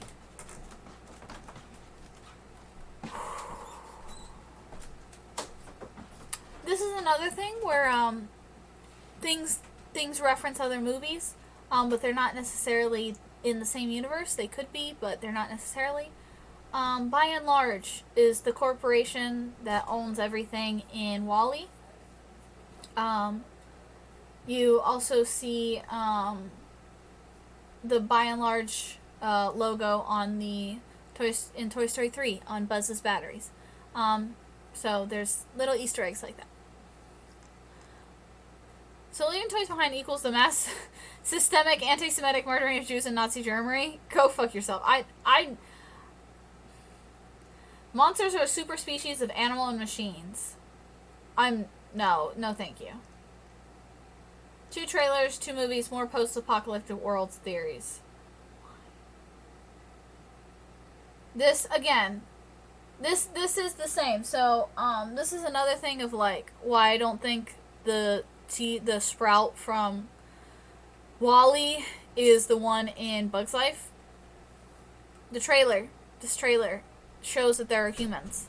They say that, oh, there's no humans, so this takes place after WALL-E. But there's humans. You see this trailer and the Pizza Planet truck in Bug's Life at the bottom. And at the top, that is the trailer from Monsters, Inc., the one that Randall's in.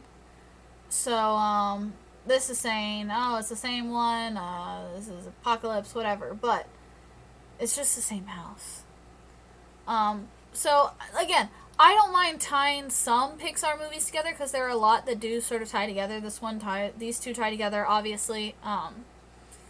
Bug's Life is just taking place at the same time as all of this. Like, Bug's Life happens where we don't see it. Bugs Life, Monsters Inc., Toy Story, some of these like tie together really well.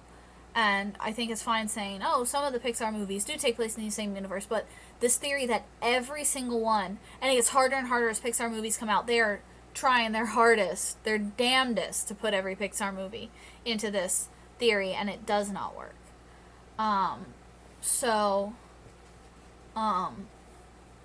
Yeah, I don't hate that, like, I like the idea of this, yeah, okay, Bugs Life and Monsters Inc. take place in the same universe, because that makes sense, because Bugs Life is about a world we don't see. So yeah, they could be fucking bugs running all over the damn place in a random field somewhere, and we wouldn't know. It's fine. Is Alan from Cars actually by and large? Whatever, I don't think that matters. Bing Bong is a cohort of Mike and Sully's. She was outside. Oh, the cat got outside? Yeah. I don't know. We just opened the door and she was outside. Bring her here. So where would the bad dinosaur take place, genius? Good fucking question. Come here, kitty. Toy Story and Monsters Inc. are canon to each other through Kingdom Hearts 3. Angelo has reminded me, if you play Kingdom Hearts, I know the Toy Story is canon to the Toy Story timeline. Is the Monsters Inc. world? They never said Toy Story was canon to the Toy Story timeline, but they implied it, and they implied that Monsters Inc. would also be. So, they implied that the Toy Story world and the Monsters Inc. world... Everyone just together said that Okay. Okay, Angelo's gonna come explain. If you play Kingdom Hearts. Kingdom Hearts 3 was coming out. They said that Toy Story was going to be in the game. And they said that the Toy Story world would take place between Toy Story 2 and 3. The way they phrased it made it sound like it would actually be taking place between the movies. And everything within the Toy Story world doesn't none of it breaks canon. Same for the Monsters Inc. world. None of it breaks any canon. So everyone assumed that what they were saying is that it is canon, which they didn't say it isn't, but they never actually said this is canon. They just said that it would take place then. Here. Chipper, come here. Chipper, come here. So yeah, everyone says that Toy Story's canon, and I'd like to think that it is, and that Monsters Inc. is also canon. So they're canon to each other through Kingdom Hearts. You're welcome. This is my dog. Let me see if I can get his face up here. This is Chipper. Burp. This is him. There he is. So, anyway, get the dog out of here. Chipper. Come on. Chipper. So, yes. With that little side note, yeah, Monsters Inc. and Toy Story probably canon to each other. Again, I don't mind that. I just don't think every single movie is all in the same universe. Boo the Witch is dropping all these Easter eggs into other worlds. Oh, whatever. Fuck this.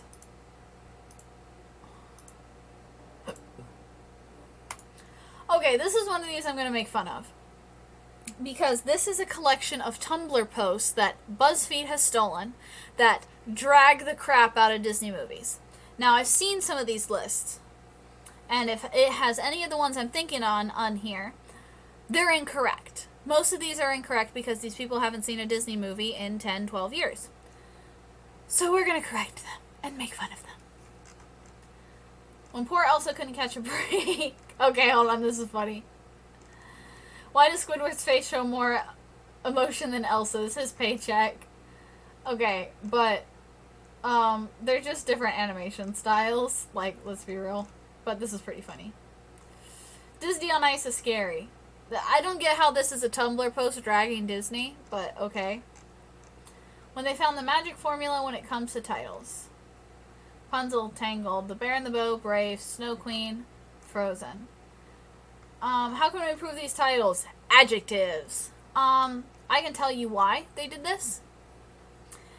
So, Tangled especially, Tangled and Brave came out right after Princess and the Frog.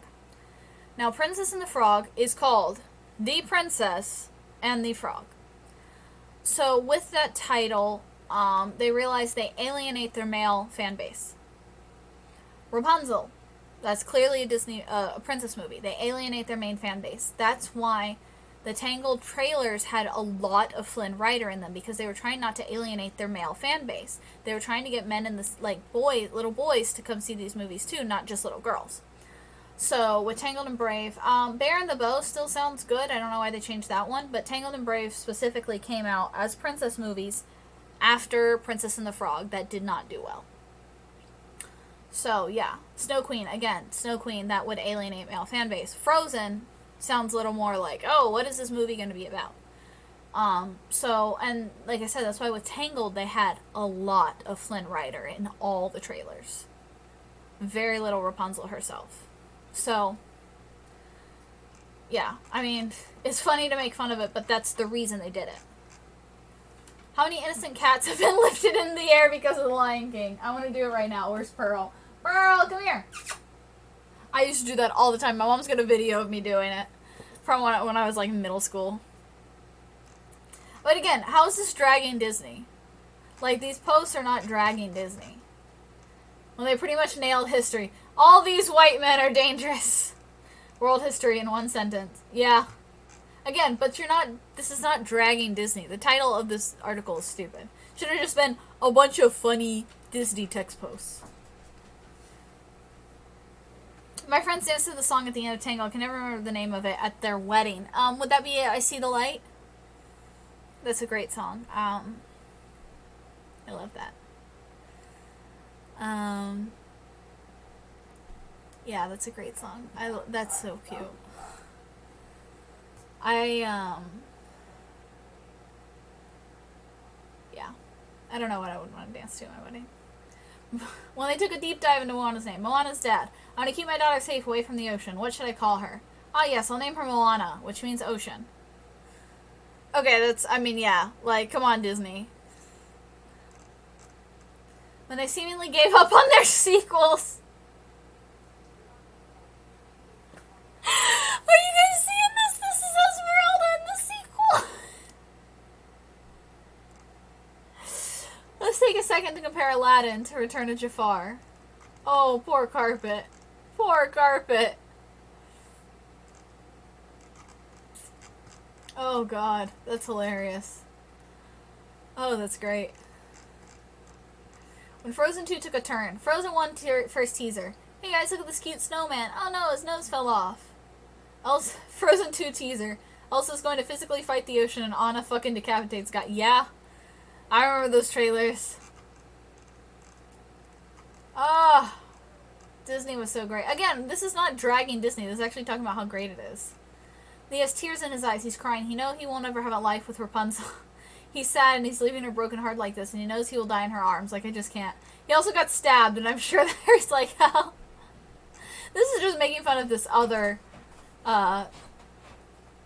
user, not of Disney. But no, I mean seriously, like, I love this movie. I liked Return of Jafar. It led to the TV series. I haven't actually seen the Aladdin sequels. When they had some thoughts at the end of Beauty and the Beast. Okay. Let's see. I know there's one of these has a Beauty and the Beast text post that I hate. I mean, I'm sure I would die if I was stabbed like that.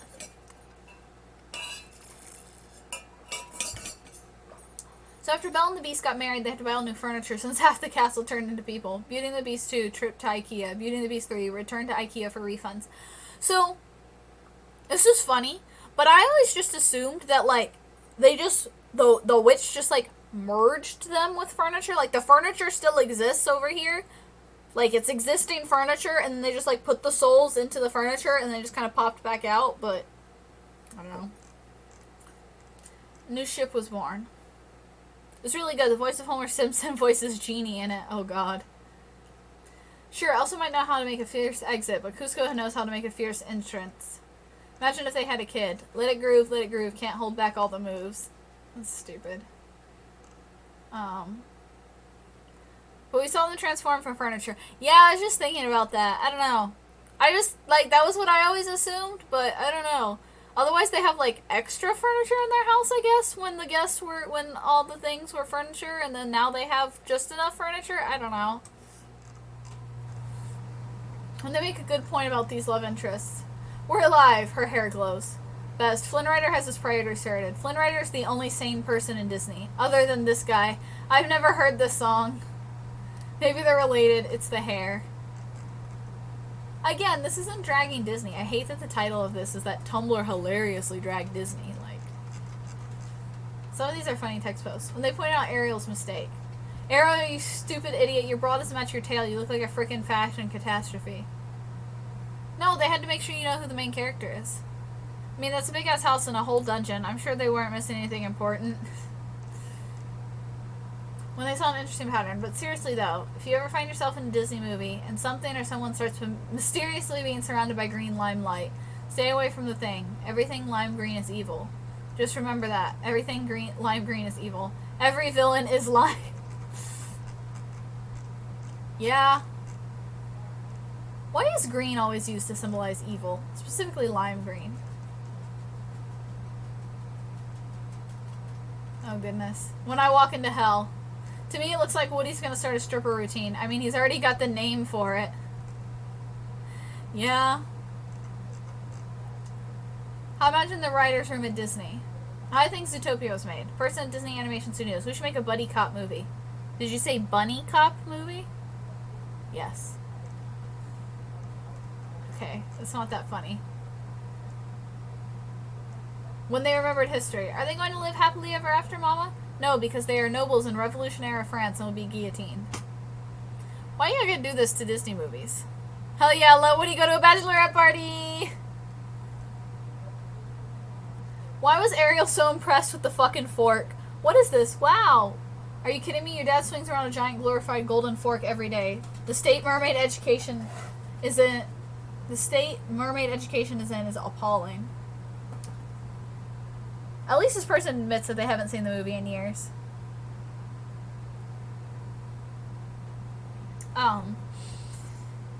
But yeah, I mean, I guess that is fair. Like, why is she surprised at the fork? Specifically? When they figured out what Kovu really meant. Oh, let's get out of here. We'll run away together and start a pride. All on our own. So Disney kind of forgot it makes movies for children. Yo, let's run away and have some wild sex. Yeah. Sorry, my nose is itching. This nose ring is, like, really itchy. Kovu should be dead by the laws of nature. Kovu shouldn't exist. And they discovered how your childhood ended. Oh, I do love this one. You know you're getting old when you watch The Little Mermaid when Ariel says, I'm 16-year-old, I'm not a child anymore. And you just sat there like, yes you are, you fucking young lady, stop it. Daddy, I love him. Bitch, you don't even know him. The day you start agreeing with the parents and kids movies is the day it's all over. Yeah. I mean, seriously. Once you start being like, oh, you're a child. I'm starting to reach that point. I'm like, all these princesses are how old? Honey, go home. When someone tries to disprove this original statement, why is everyone in Aladdin hot? My original statement stands. Be like Mulan's dad, then you've hit rock bottom. When they caught John in the act. You know, I appreciated John Smith here for a second. He's so into it. Yeah.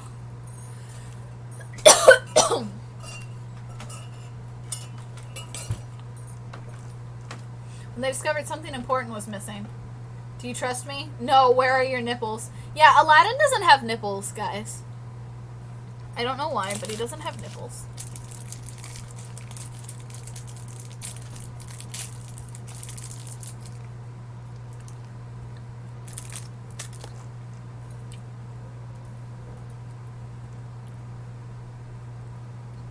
Hunchback of Notre Dame pitch meeting. I'm talking sexual lust. I'm talking genocide. I'm talking heavy religious overtones. Also, there's going to be a George Costanza gargoyle for the kiddos. I'm not reading that one, Swole Nerd. Bonk yourself.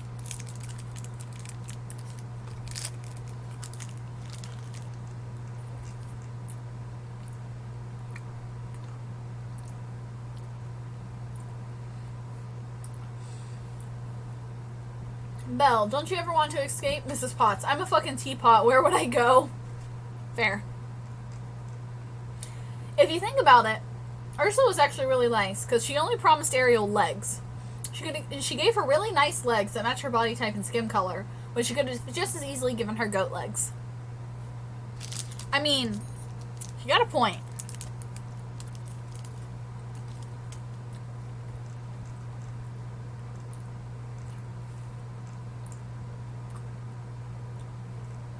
Somebody found a good smear frame, it looks like.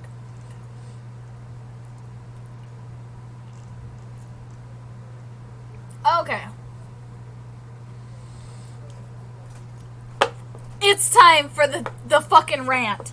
You guys ready for the rant about Cinderella? 'Cause here it is. Why does Cinderella's shoe only fit her? Like, is she really the only size 6 in the whole damn city? The better question is, why could the prince recognize her foot better than her face? Breaking news, Cinderella's prince might just have a foot fetish. What the fuck? Listen to me, guys. If you have watched Cinderella in the past 10 years, you would know 3 things. 1. The prince found the shoe and said to the duke, "Sir, I will marry the girl who fits this shoe." And the duke went and told the king, "He will marry whoever the shoe fits." And the king said, "Great, find a girl it fits." King, 1, did not care about finding the exact girl it fits. He didn't actually care. He was like, go put this shoe on a girl and bring that girl. Because the king wants grandkids. King don't give a shit about anything else. He wants grandkids. He wants his son to get married. 2, he sends the duke to go try the shoe onto everyone's foot. That night, immediately, he says, go and find this girl. The duke spends all night. He says, go and find this girl. The prince does not know this is going on. So the king has sent the duke to find any girl this shoe will fit. The prince does not know what's going on. Again, it's the duke going out. And 3, he tries it on every girl in the city, and it doesn't fit anyone except Cinderella because they're fucking magic shoes! What the fuck is lost on you people about magic shoes? Also, if we're being realistic, they are glass slippers. They are molded. They would have been molded to fit exactly her feet, the shape of her feet. Meaning, even if someone had a similar sized foot to her, it might not fit because their feet might be wider. And the glass slippers don't... Our shoes, like, I don't have a shoe next to me. A Converse, for example, leans itself to being stretched out each way. A glass slipper doesn't stretch. So even if her foot was the exact same size this way, it might be wider and not fit. They're glass fucking slippers. Again, the prince doesn't know this is happening. The king and the duke sent him out, and it's not the prince. The prince would recognize her. Well, I mean, the other thing, the prince may not have recognized her because A, she had a fuck ton of makeup and shit on, and B, it was dark. But the prince wasn't the one looking for her! Okay.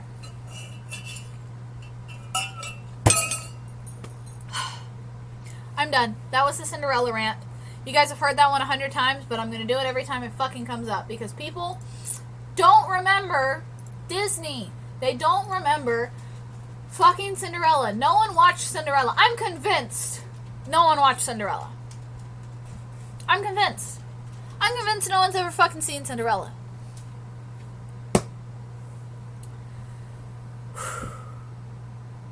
Okay. Hi guys. I love you. I just hate that no one's fucking seen Cinderella. Yes, go off. Oh, don't worry. We're about to go off some more, I'm sure. Okay, so again, childhood ruining Tumblr posts about Disney that you'll never be able to unsee. This is the same one earlier about the fork and Ariel. Okay. So this is Ariel plucking a rose. It says, he loves me not, but this is the rose for some reason. Jesus fucking Christ, Belle. Did they not see the movie? I guess not. Whoever designed this is stupid. This observation about a seemingly innocent looking cake. It's a little Donald Duck cake. I can't believe you can eat Donald's ass at Tokyo Disneyland. You're all going to internet jail. Yeah. Yeah. Oh, okay, this one's about Disney Channel as well. How is Disney gonna preach, work hard and your dreams will come true? When Sharpay and Ryan worked almost their whole lives to be the top, then Troy and Gabriella showed up, not even able to two-step with their boring-ass acoustic version of every song and stole the spotlight. Sharpay and Ryan are supposed to be villains? Okay. Yeah, but Sharpay and Ryan were mean. It's not called Best Friends Musical. Yeah, I have to agree with that. Disney be like, work hard and you can have whatever you want. I stopped for a sub at the pizza place down the street from my house. Yes! Subs are good. This unfortunately timed photo. I tried taking a picture on the Winnie the Pooh ride at Disney World, and this is all I got. This is a fucking mood. This is a mood right here. This unnerving fact about Goofy. Okay. Someone has pointed this one out, and I gotta agree. Goofy is the only classic Disney character who has had sex. That we know of. This is that we know of. Mickey has nephews. Donald has nephews. Okay. But Goofy has a son. And he wasn't adopted. Goofy has had sex. Goofy has known a woman biblically. Imagine what that must have looked like. Imagine what it sounded like. These are the things I think about when I wake up in the middle of the night, drenched in sweat. Yeah. I'm just going to put that in your head. This is especially for you, Swole Nerd. What did it sound like when Goofy had sex? That's one's for you, Swole Nerd. This poorly placed Mickey jumper. Oh yeah, I've seen this one. Yeah, honey, you didn't think about that one through. How not to wear your Disney sweater. You might want to reword that because it sounds like he's saying he fucks Max. Face down, ass up. That's the way I like to yuck. Stop! Oh, when I was a kid, I always thought I'd be just like Kim Possible. Turns out, I'm Wade. Yeah, that's a mood. Oh, these are wonderful face swaps. Disney characters swapped with their villains. Enjoy. I'm just going to leave that on screen for a minute.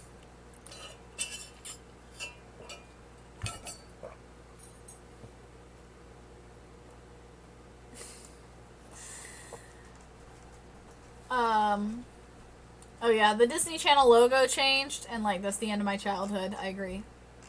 We saw this one earlier. No, thank you. Oh yeah, this little observation from Aladdin. So, look at Aladdin's cheek. Jazz stuck her tongue all the way in on the first kiss. Need me one of them like she... Need me one like them, she a freak.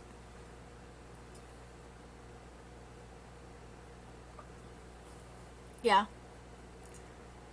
She done did that. Go Jasmine.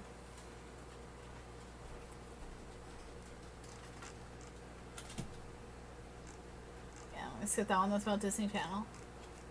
This detail from Finding Nemo. So everyone knows this little guy from Finding Nemo, right? Remember when Nemo first met him, he said, see this tentacle? It's actually shorter than all my other tentacles, but you can't really tell. And in octopuses, one of their tentacles is actually their penis, and is structured slightly different than the rest of their tentacles. Guys, Pearl was showing off his dick. I thought Pearl was a girl. Yeah, they weren't... Pearl's supposed to be a girl, you guys are just dirty-minded. Please stop. Go away. I filled a condom with water and gave it feelings. Next Pixar movie. You guys are terrible. I'm moving on. This is not a plot hole. This is called... I mean, this is a big plot hole. This is called, they fucked up. And they don't watch their movies before they make sequels. What I say, I'm fine. What I mean, why did Mike Wazowski say, you've been jealous of my good looks since the 4th grade pal, to Sully and Monsters, Inc., but they actually met in college, at Monsters University, which was many, many years after he claimed it in the first film. It's called Disney Don't Give a Fuck! That's what it's called. A Disney movie where the prince eats ass. I agree. Let's do it.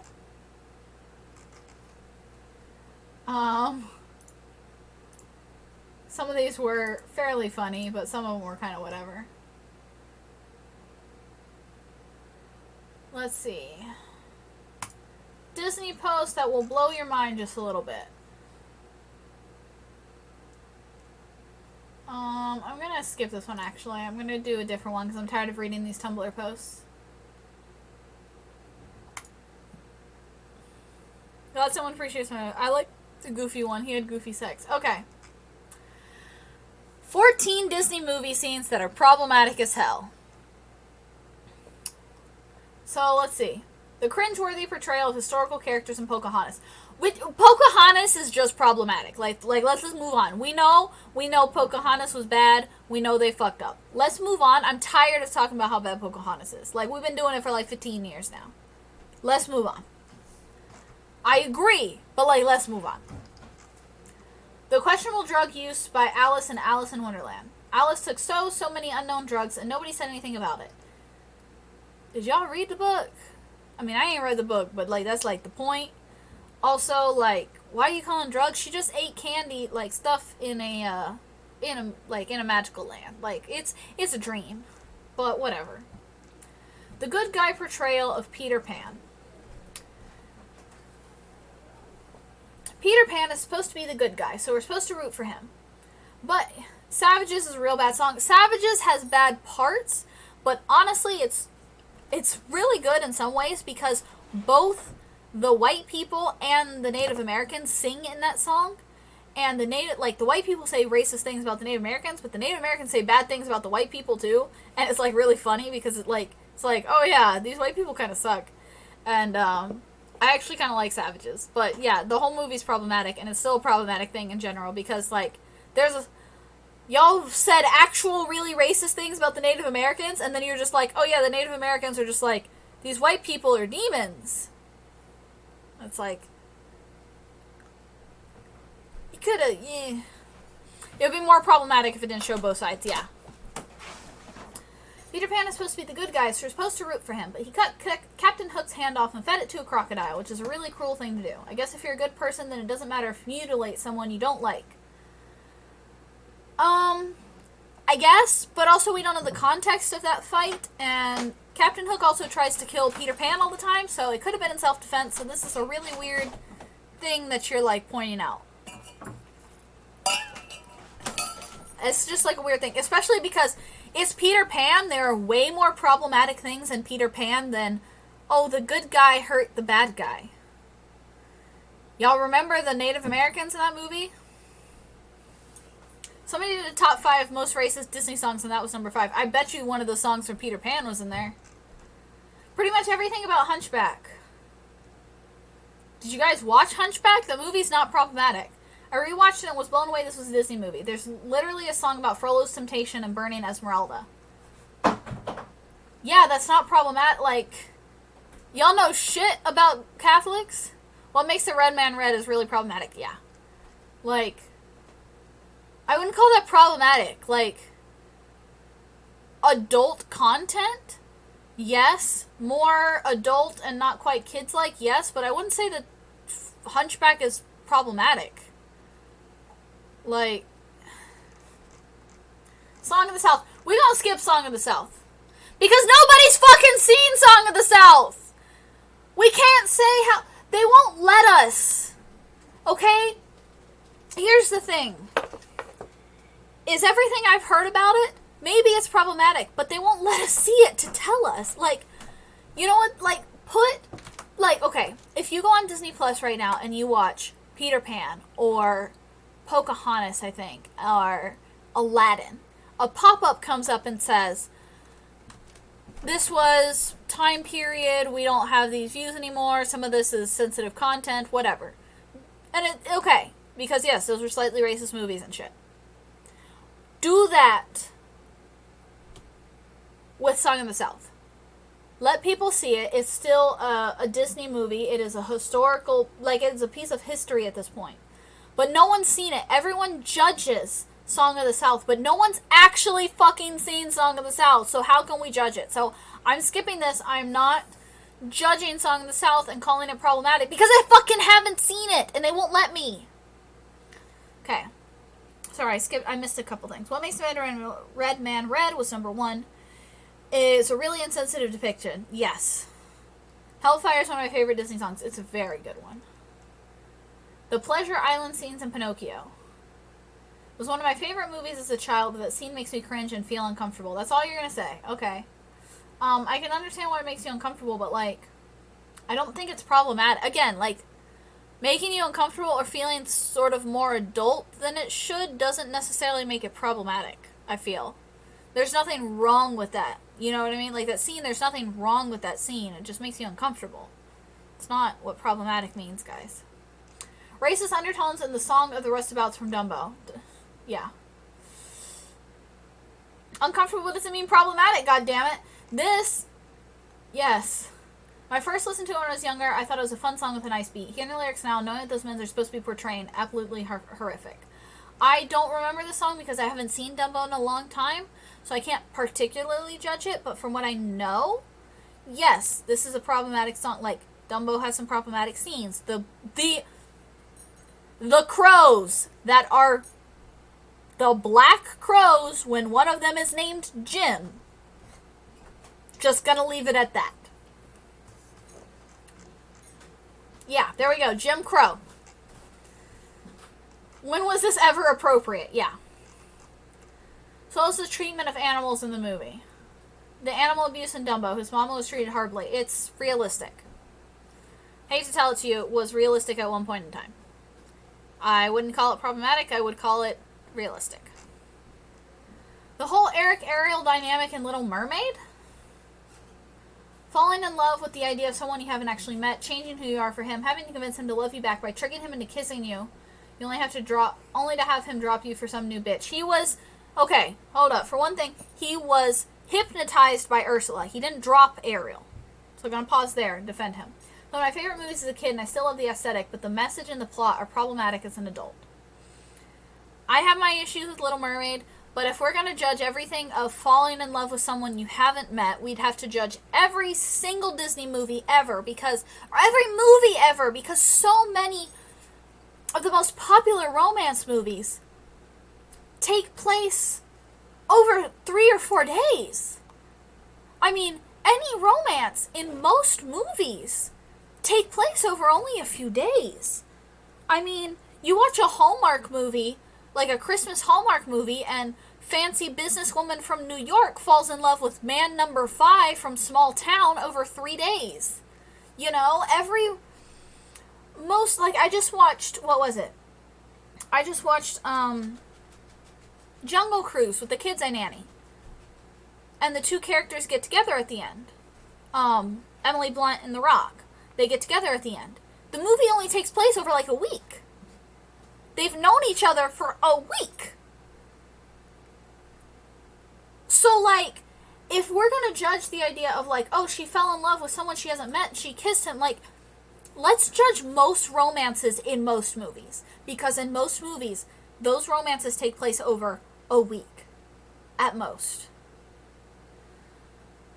I get some of the other tones that you're talking about of, like, oh, yes, she changes who she is, whatever, which I don't really think she does. Like, I guess technically she does. She becomes from mermaid to human. But, like, she doesn't change her personality to be who he wants her to be.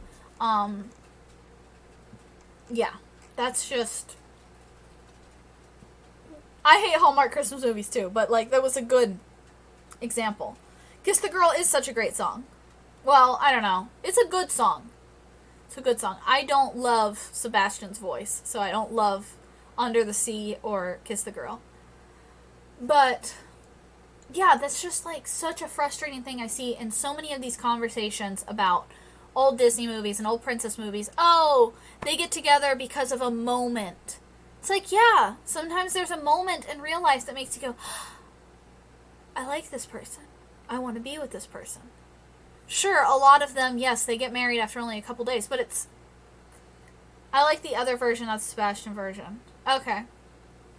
It's like, yeah, sometimes you go, okay, yeah. But I had a conversation with someone who made fun of the moment between Aladdin and Jasmine. We were talking, I was talking with the kids about stuff that makes no sense in Disney movies, and I said, ha ha ha, Aladdin and Jasmine want to get married, and they've only known each other for like a week, because it's true. And she wanted to talk about how the ending of Snow White makes no sense, and the ending of Cinderella and Aladdin, But then I pointed out, well, Princess and the Frog, they've known each other for 3 days when they get married. She goes, but, they went through something traumatic, and I can understand them wanting to get together. I'm like, no, fuck you. Listen, if you're going to defend one, you have to defend all. Also, in Snow White, they don't get married at the end. They ride off into the sunset, and they knew each other before. In Cinderella, it's an unknown amount of time, and even if it was immediate, who cares? If you're going to defend Princess and the Frog, you have to defend the others. Like, Ashley Tisdale did a killer cover. I remember that one. Like, you can't defend the after 3 days they get married moment in Princess and the Frog if then you're going to go, oh, well, those old Disney movies like Snow White and Cinderella and Sleeping Beauty make no sense because they marry someone they just met. Like, so did Tiana. Love her, but she married somebody she just met.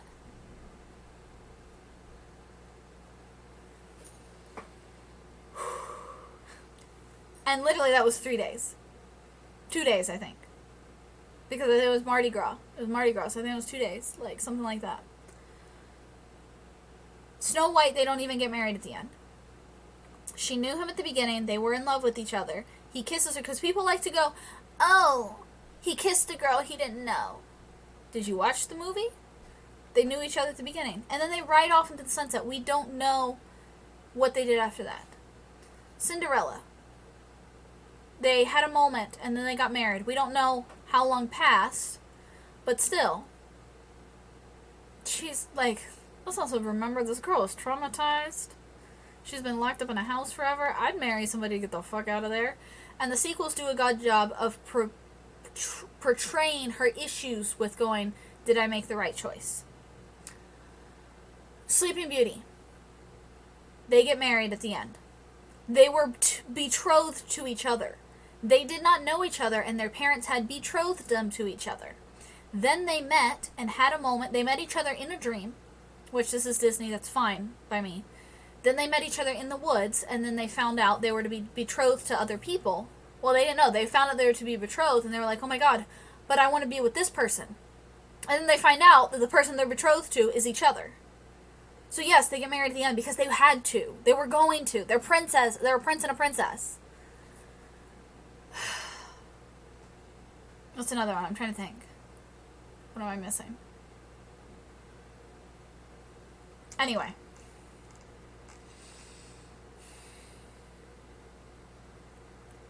Okay. Whew. I got heated there for a moment. The exaggerated features of the Blackfish which mock African American soul singers. Yeah, this is pretty problematic. I'm gonna move on. The Asian cats from Aristocats. Yeah. I don't realize how racist the song Aristocats was till I let my kindergarten students in China watch it. When I got to that part, without thinking, I said, oh god, out loud. I ran to the computer, plugged in, and skipped it fast. The part leaves no leeway to say, well, that's not bad. It's super racist. And the cats and Lady in the Tramp. We are Siamese, if you please. Ba-da-ba-ba. Everything about the Siamese cats and Lady in the Tramp. And lastly, the problematic nature of the villain in Incredibles 2.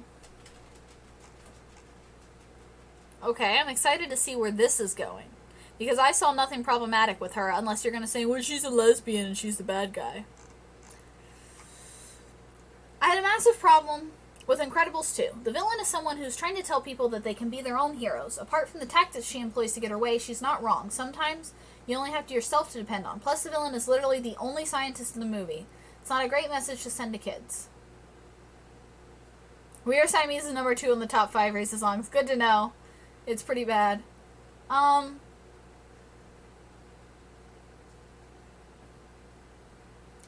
don't know about this one. I don't think this is just problematic. I think you're digging too deep into it. I can see some issues with like, oh, well, she's the girl and she's the scientist, and that's kind of messed up message to send to kids because she's the villain. But I just don't think she's that problematic or anything. Like, I don't see anything wrong with this. To be fair, like, there are way other things I would put on this list than that. So, yeah. Also, this says classic Disney movie scenes, and then you've got Incredibles 2. So I think you need to rename your okay, no, this one says Disney movies. The name up here says classic Disney movies. Weird. And yeah, that's a reach. Let me see if there's comments. Because I like to read the comments.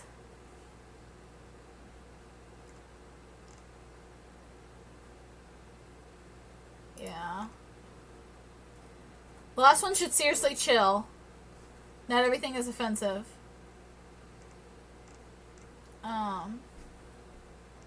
The only thing problematic about the last one is the reach you pulled. Yeah. Yeah, a lot of this stuff is just kind of like not that problematic. Okay, well, we're gonna move on from that. And I know I had a whole rant about the princesses that was like weird. Sorry, guys. Okay, let's see what else we got.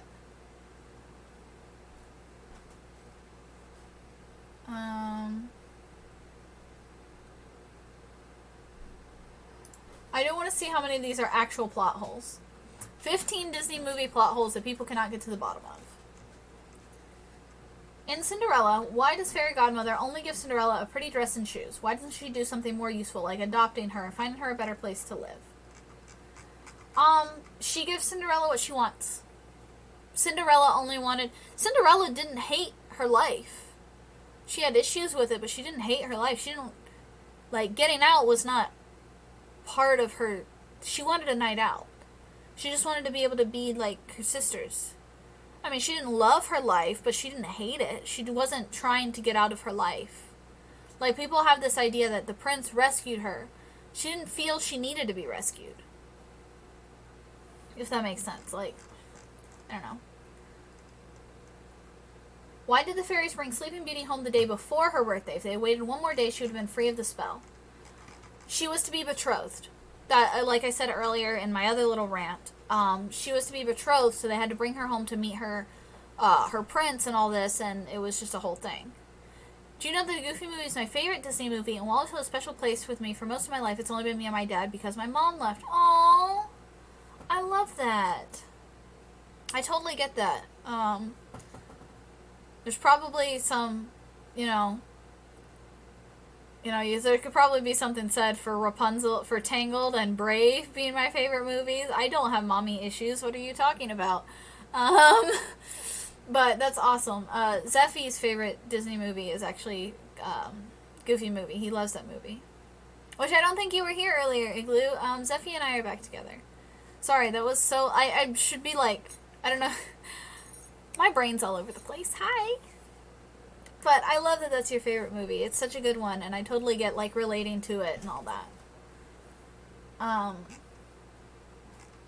But yeah, this, like, she was to be betrothed, and they were throwing her a birthday party and everything. Like, that was special. In Beauty and the Beast, why do the first few petals take years to fall off, and then when Belle comes, like, 5 fall off in a week? Well, if you're happy, that was what matters to me. Thank you, Igloo. I don't think we see that, like, that many fall off. Also, she's there for, like, almost a year. I'll still send you that stuff that I have for you. Thank you. You really don't have to, but I appreciate it. And I still have all the stuff you've made for me and everything. None of it got thrown away or anything. So, I love all the stuff you've made. I'm definitely going to order some more stuff soon. Just keep an eye out. She was there for, like, a year. Like, Belle was there for, like, a long time. Like, people seem to forget that part. She was there for, like, a year. Because, like, the seasons change while she's there. But, whatever. In Aladdin, the Sultan was like, Jasmine, you know the law. But in the end, they discovered Aladdin wasn't really a prince. The Sultan just changed the law right there. Like, couldn't have you done that in the first place? Yeah, no, this is actually an issue. Like, come on, Sultan. I have an order I'm working on right now, too. That's awesome. I remember watching Maleficent and saw everyone throwing away pins and sewing machines, and she still finds them to prick her finger. That's not a plot hole. Well, maybe in Maleficent. But in the actual Sleeping Beauty, they hide all these things, and she hides in the woods. The day of her birthday, she's there. and she's upset. Maleficent shows up and makes a spinning wheel appear, and it draws her to it because of the curse. They had gotten rid of all the spinning wheels, but Maleficent shows up and makes a spinning wheel appear. So it's not a plot hole. Maybe in Maleficent it's different. I don't remember. I haven't seen Maleficent in a long time. But in the actual Sleeping Beauty, that's what happens. Blah blah blah. I wasn't saying it was a plot hole. I just found out how their plan didn't work. Yeah. Yeah, I don't know how it is in Maleficent, but that's how it is in Sleeping Beauty. Okay, this is a Disney Channel thing. At the end of Hannah Montana, the movie, Miley shares her pop star secret with a whole concert of people, and then it's like, don't tell anyone. There's no way everyone at that concert would agree to keep Miley's secret. Yeah. In the movie, she tells, like, everyone in this, like, small town who's at this concert, hey, I'm Miley Stewart. I'm just a normal girl pretending to be Hannah Montana. And everyone's like, cool. And then she doesn't reveal that secret until, like, a season later in the TV show. It's kind of stupid. But this is a Disney Channel thing, and I don't really think... I was mostly expecting Disney movies on here, so... In The Lion King, if Scar wanted to be king so much that he's willing to have his family members killed, why didn't he kill Mufasa years ago, long before Simba was born? Huh. Sorry we're late. We're watching Arcane. No problem. We're almost done, though. I'm probably going to end in, like, 10 minutes or so. Yeah, I don't know. That's kind of an interesting one I hadn't thought about. This one totally isn't a plot hole, but how does Pocahontas' hair stay so perfect in a wind spiral? It's a movie. It's a movie. That's how. Not a complete plot hole, just a very valid question. What was the glass slipper supposed to revert to? I'm certain they weren't previously a pair of brown pumps. Wasn't everything else transformed from objects already in the vicinity?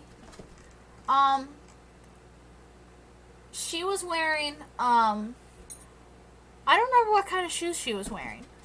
But yes, they should have reverted, but the idea is that the fairy godmother gave her, though, like, let her keep them as, like, a special gift. That's why she goes, oh, thank you, oh, thank you. When the party ends and she loses everything, but she still has the shoe. But I think they were just white. The shoe never reverted, even in older legends. Well, in older legends, they didn't, in some legends, they didn't have anything to revert to. This isn't a Disney issue. I'm trying to see what kind of shoes she was wearing before, though. I think, I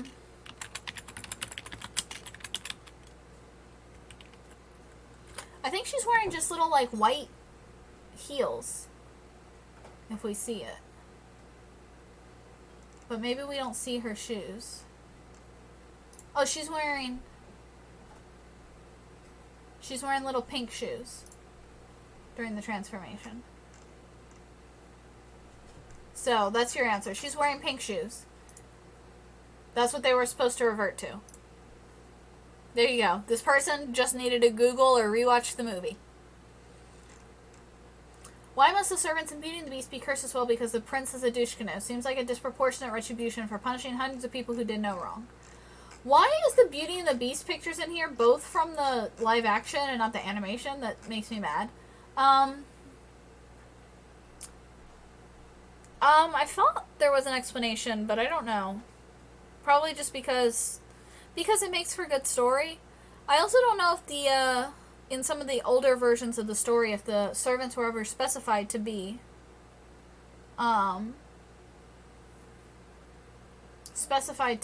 transformed. I think it was just the Beast. So I think that's a Disney thing, and because it makes for good animation, I guess, because it makes for a good story. That's not necessarily a plot, like, I guess it's kind of a plot hole, but I don't think it's that bad.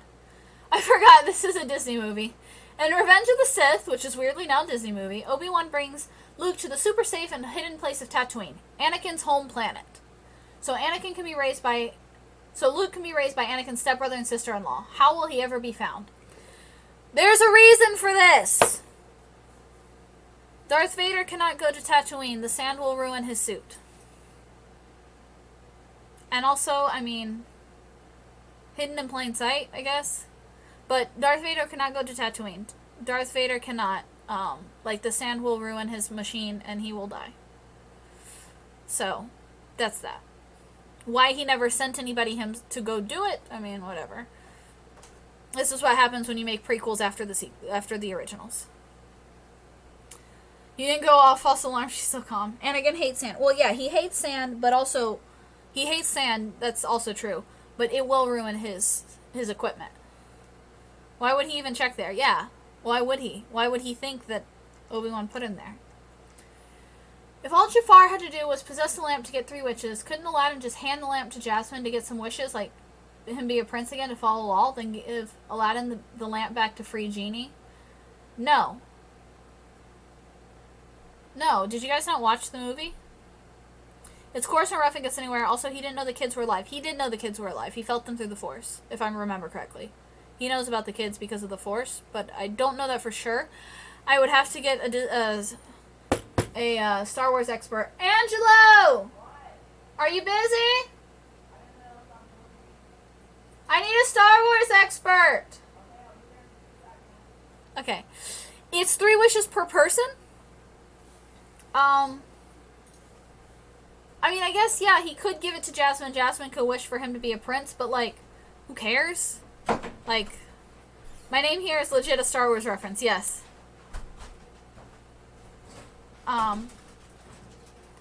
I'm pretty sure he felt the Force. Like, I thought that was the whole point at the end.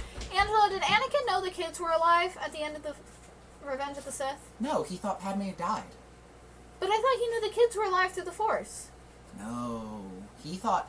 He had no idea what happened. He just woke up and was told that Padme was dead. I'm pretty sure he didn't know Luke was his son until they fought, like, till they met up. I have to rewatch the original trilogy, but I think he just, like, felt the Force and was like, oh, this is my son? Oh, his name is Skywalker? Oh, whoops. But I thought he knew they were alive. I thought that he knew they were alive at the end of the movie. No. I know Palpatine told him Padme was dead, but that doesn't mean the kids are dead. I thought he felt the kids through the Force. No, dude. Okay, well... Nothing in the movie at least tells us that, and he never went searching for his kids. So, like, yeah. He didn't realize until somewhere in the original trilogy? What the fuck? Why do you ask? Because it was on this Disney movie plot holes about why Anakin was on Tatooine and no one ever went looking for him. You mean Luke? Yeah. If he had felt him, he'd probably have gone searching. Basically everything. I thought that's why he hid him on Tatooine, because Darth Vader can't go to Tatooine. Why can't he go to Tatooine? The sand will mess up his suit. That's true, actually. So yeah, but he can send people to Tatooine. He has a whole bunch of Inquisitors he could have sent. I'm so... No, all these years I thought he knew the kids were... No! I thought he felt them through the Force. He didn't even know that they Anakin were... just never thought to I'm gonna tell you look. something. I'm pretty sure he didn't even know they were twins. Oh, well, I mean, George Lucas didn't know they were twins. No, I'm saying... He hid them didn't just know in he case. had 2 kids. He just knew Padme was pregnant. He didn't even know he had 2 kids. Well, clearly I know nothing about Star Wars, guys. This is why we do Disney streams, and usually I don't talk about Star Wars or Marvel. I don't know if he found out until later. I'm gonna have to check this, because I haven't seen the original trilogy. Well, it's not a big deal. We're also talking about, Angelo, here, you're the Aladdin expert. If all Jafar had to do was possess the lamp to get 3 wishes, couldn't Aladdin just hand the lamp to Jasmine, get some more wishes, like him being a prince again, to follow the law, and then give Aladdin the lamp back to free Genie?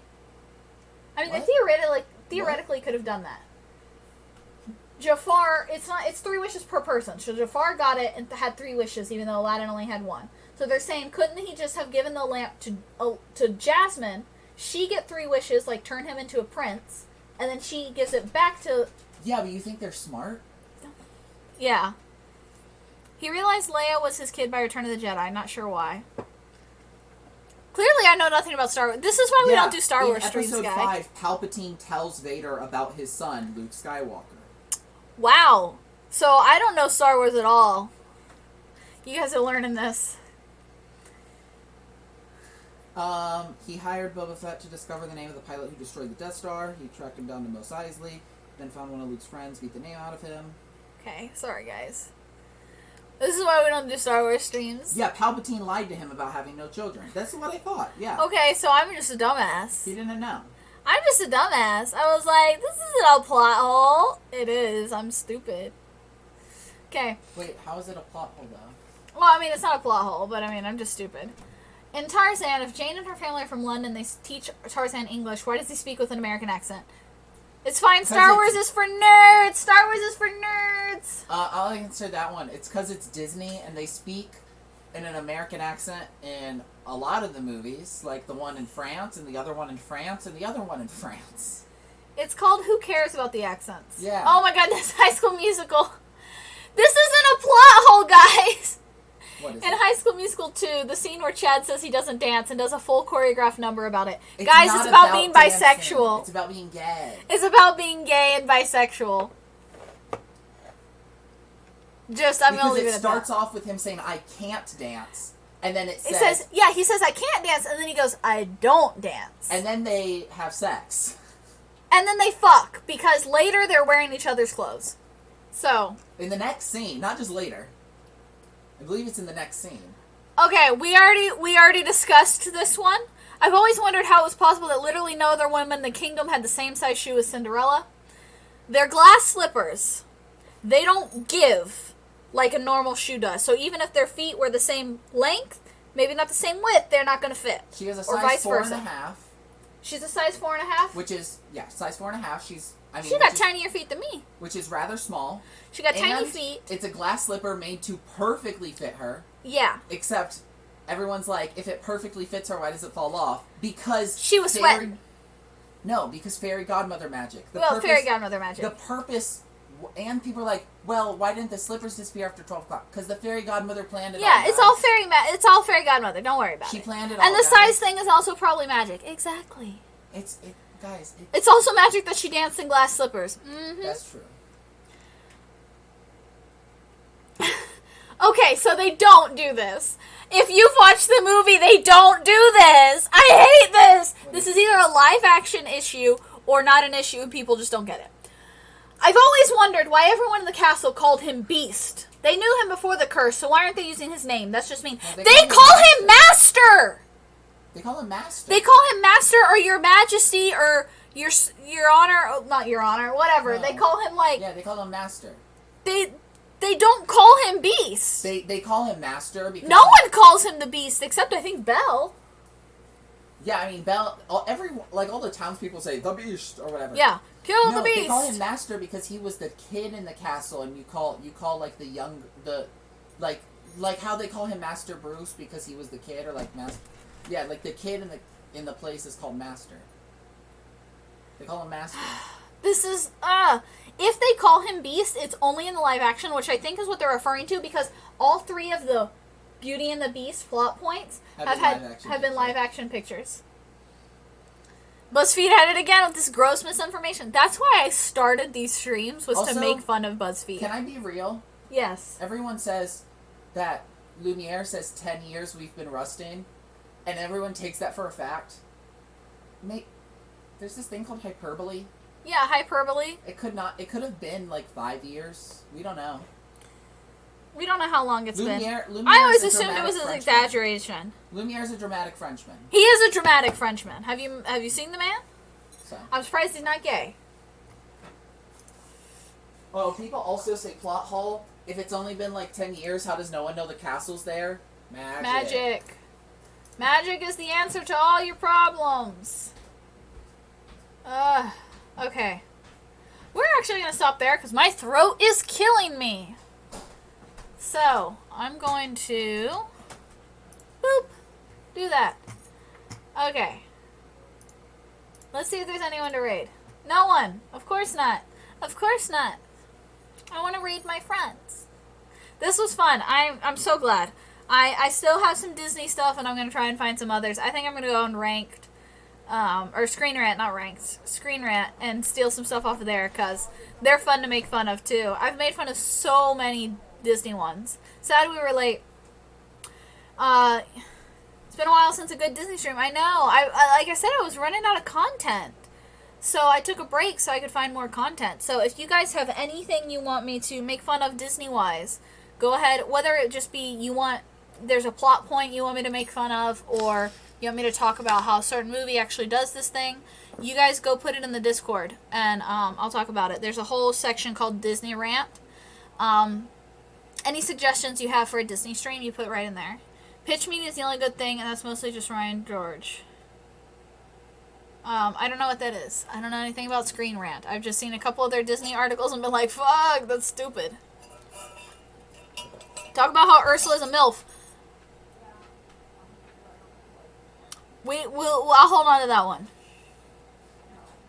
It's a YouTube thing they do. Oh, I don't watch YouTube. Kato has a cat in their lap. I wish I had a cat in my lap. I don't know where she went. She's queer-coded too. She's not only queer-coded, she's based off a drag queen, bitches. What is the drag queen's name? Destiny? Something like that, I think. Who is this drag queen? She not just...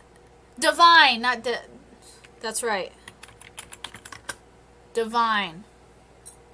Yes. She's gorgeous.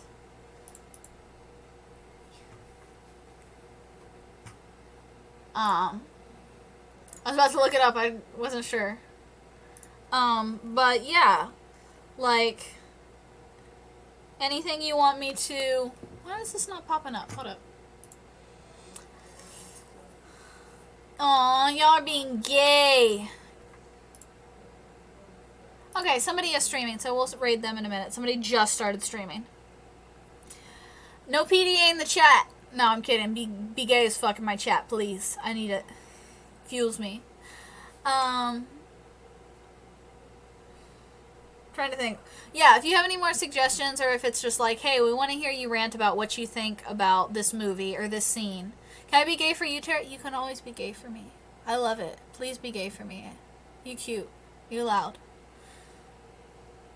I don't even have socks on. I have socks on, so it's not gay. But you can be gay for me any day. I like it. We're all gay for the small bean. I have glitter on my face, guys. Yeah, so if there's something you're like, hey, this fucking scene, what do you think of it? Or like, I saw this post on Facebook. Do the socks... Do you want to see what I won today in the Discord? I would love to, Igloo. Go ahead and post it. I would love to see it. Y'all keep interrupting me. I keep losing my train of thought. I know I keep saying the same 4 things. So yeah, just if there's something you want me to talk about, go for it. Just go post it in the Disney Rant section. And I'm looking for some more stuff to post in there and to talk about on stream. I've just been, like I said, I front-loaded all my Disney streams and I ran out of content. So what I think I'm going to do, I just got to actually do it. I think what I'm going to do is on like a Friday night, I'm going to watch a movie, and then on Saturday, or maybe during Saturday during the day, I'm going to watch a movie, and then on Saturday I'm going to get on here and be like, so today I watched Pinocchio. Here's what I thought about it. Here's what people say. Here's this. And do that kind of thing. So, I'm just going to make myself do that. So I think I'm going to start doing that. Encourage me to, remind me to, if that's what you're interested in seeing. If you want to see that from me, let me know. If you want to see me do other things, I can do other stuff. Video essay on a stream format, basically. Yeah, I mean, just so we can talk about it. Like, what did you like about it? Did you see this movie? What do you think about it? You know, what have you heard? What do you think? Just sort of like, not just a video essay, not just like a review, but more like, you know, a conversation about it too. You know, I don't want it just to be me sit here and say, I like the movie and I didn't like this scene and I thought this was weird. Like, tell us the movie in advance so we can watch too. Excuse my mess in the picture with the map. Oh, no worries. Puts animator goggles on. Yeah, if people are interested in that, I'll definitely... Oh goodness, there's so many clips of me. Trying to see what you posted, Igloo. It hasn't sent to me yet. So yeah, I think I'm gonna go in... I think what I'm gonna do is I'm gonna go in order, because I haven't seen every Disney movie. And I'd like to watch every Disney movie, because I have... this. It is a tier list of every movie. I think it goes up to Raya. So, I want to do this. but I can't right now. Because I haven't seen every movie. So, we're going to go in order. Hi, Angelo. Hello. Your TikTok can be lit and ooh cute. Yeah, I'm going to post those later. You haven't seen every Disney movie? No, there are 52 Disney movies. I haven't seen, like, Sword in the Stone, Black Cauldron. I haven't seen any of the shorts, like Fun and Fancy Free, Make Mine Music, Three Caballeros. Have you seen Song of the South? Song of the South isn't... No one's allowed to see it. No one's allowed to see Song of the South. I was ranting about that earlier. Because they put it on this, like, problematic Disney moment. Oh. And they were like, Song of the South, all of it. I'm like, how would you know? No one's fucking seen Song of the South! To be fair, they're not wrong. How would I know, though? How would you know? We're not allowed to see it because apparently it's real bad. But they could let us watch it. Have you seen The Left Side? I have, but I'm talking about the Disney Animation Studio films. So have you seen every DCOM is the real I question. love Black Cauldron. I want to watch Black Cauldron. I think I own it. I own a lot of the Disney movies, and I haven't watched them all. Have you seen Fantasia? This is Disney animated feature film, so ones I've seen all of these. So, like, I haven't seen Rescuers.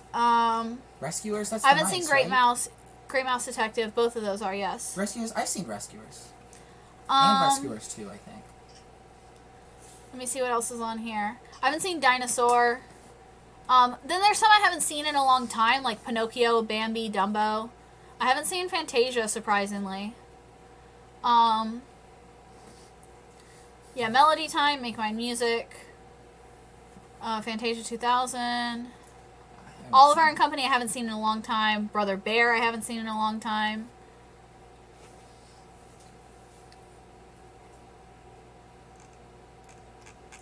Are all of these on Disney Plus though, or? Dinosaur's forgettable. That one's rough. You should watch it. I don't remember the Rescuers. Rescuers Down Under goes hard. Chicken Little. I've seen Chicken Little. I love Chicken Little. Well, I don't love Chicken Little, but I like Chicken Little. It's fun. Chicken Little's my favorite Kingdom Hearts song. Did you hear Gavin's story about Chicken Little? Chicken Little got him to win. You know when you're at the end of the Caverns of Remembrance and you have to fight all those nobodies? Chicken Little helped him win that. Yeah, nice. I love Board Game Villainous, and one of the villains, the Horned King from Black Cauldron. But yeah, so I haven't seen a handful of the Disney movies. Some of them are like ones a lot of people haven't seen. Like I said, Fun and Fancy Free, Melody Time, Three Caballeros, Saludos Amigos. This doesn't have Up to Raya, and I thought it did, so I need to find a different one that has all the way up to the most recent ones. It's fine. I've seen the Three Caballeros episode of DuckTales, so I'm good. Wartime era Disney, yeah. This is the same one. This is the same one. Okay, I need to find one that has, like, all of them. I want one that's in order, though. Like, that's the problem, is a lot of these don't even have them in order.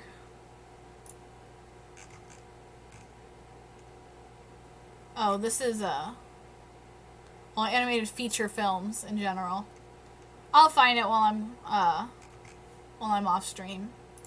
Because I thought this one had Up to Raya, but it doesn't look like it does, so. Whatever. You know, I haven't actually seen Snow White, but it's rotoscope, so it makes me sad. I don't know. I mean, I know what rotoscoping is, but I don't know why that makes you sad. I don't know enough about animation. I am a teacher. I'm not an animation. Angela's an illustrator over there. I'm not an animation either. But you're at least an illustrator. It just looks weird to me. I guess that makes sense. I think I saw it when I was a kid. So we'll start. So Snow White is the first Disney animated film. So let's shoot for next Saturday. Yes. What we will do is sometime before Saturday watch Snow White. And then on Saturday I will sit down and talk about Snow White. I will watch it myself. I watched it a couple months ago, but I'll sit down, I'll watch it, and we'll watch Snow White together. And then we'll talk about it. So let's do that. Next Saturday we're going to talk about Snow White. Snow White is the story of a MILF who's jealous of a child.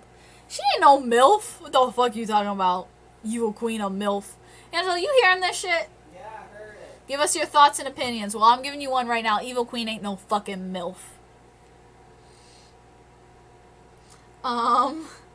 Yeah, so anyway, I'm tired, and I'm gonna go, and I'm hungry, so I'm gonna go eat more food. We had a Friendsgiving earlier, and I ate a bunch of food, and I'm still hungry. I'm like, oh, you know what, wait, I want more. Evil queen is a dangerous MILF. No. Have y'all seen... What, Angelo? When you talk about Alice in Wonderland or Little Mermaid, let me know. Okay, I'll tell you when I talk about Aladdin, too. You guys sit in on the Aladdin one? Yeah, I mean, if I can, I guess I'll, like, call in or something. Call in. Angela's gonna call in from France. Oh, wait, that's probably gonna be at, like, 3 a.m. for me. That'll be fine. It'll be fine. I got a little ways to go before I get to Aladdin anyway. Yeah, just push it a little earlier in the day.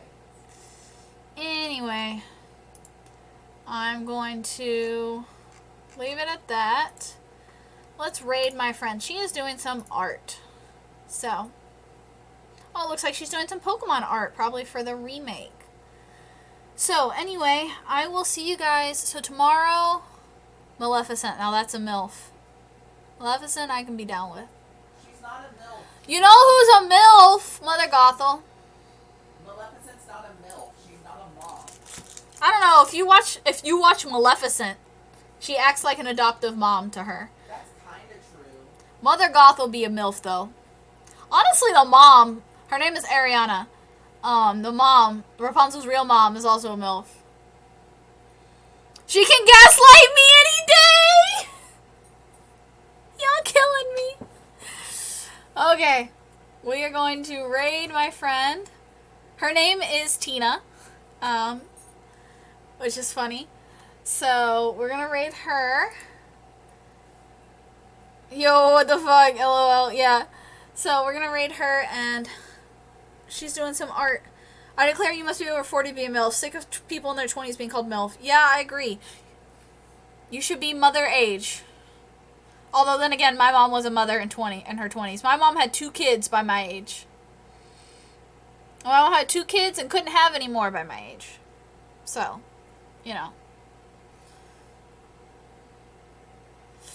Anyway. I will see you guys tomorrow for Final Fantasy. We'll be streaming at about 3 o'clock. I'm just feeling some sort of way at 28. Want them to be able to order me to go to my room, and I actually have the urge to do it. You have to have the kids or be older. I feel you.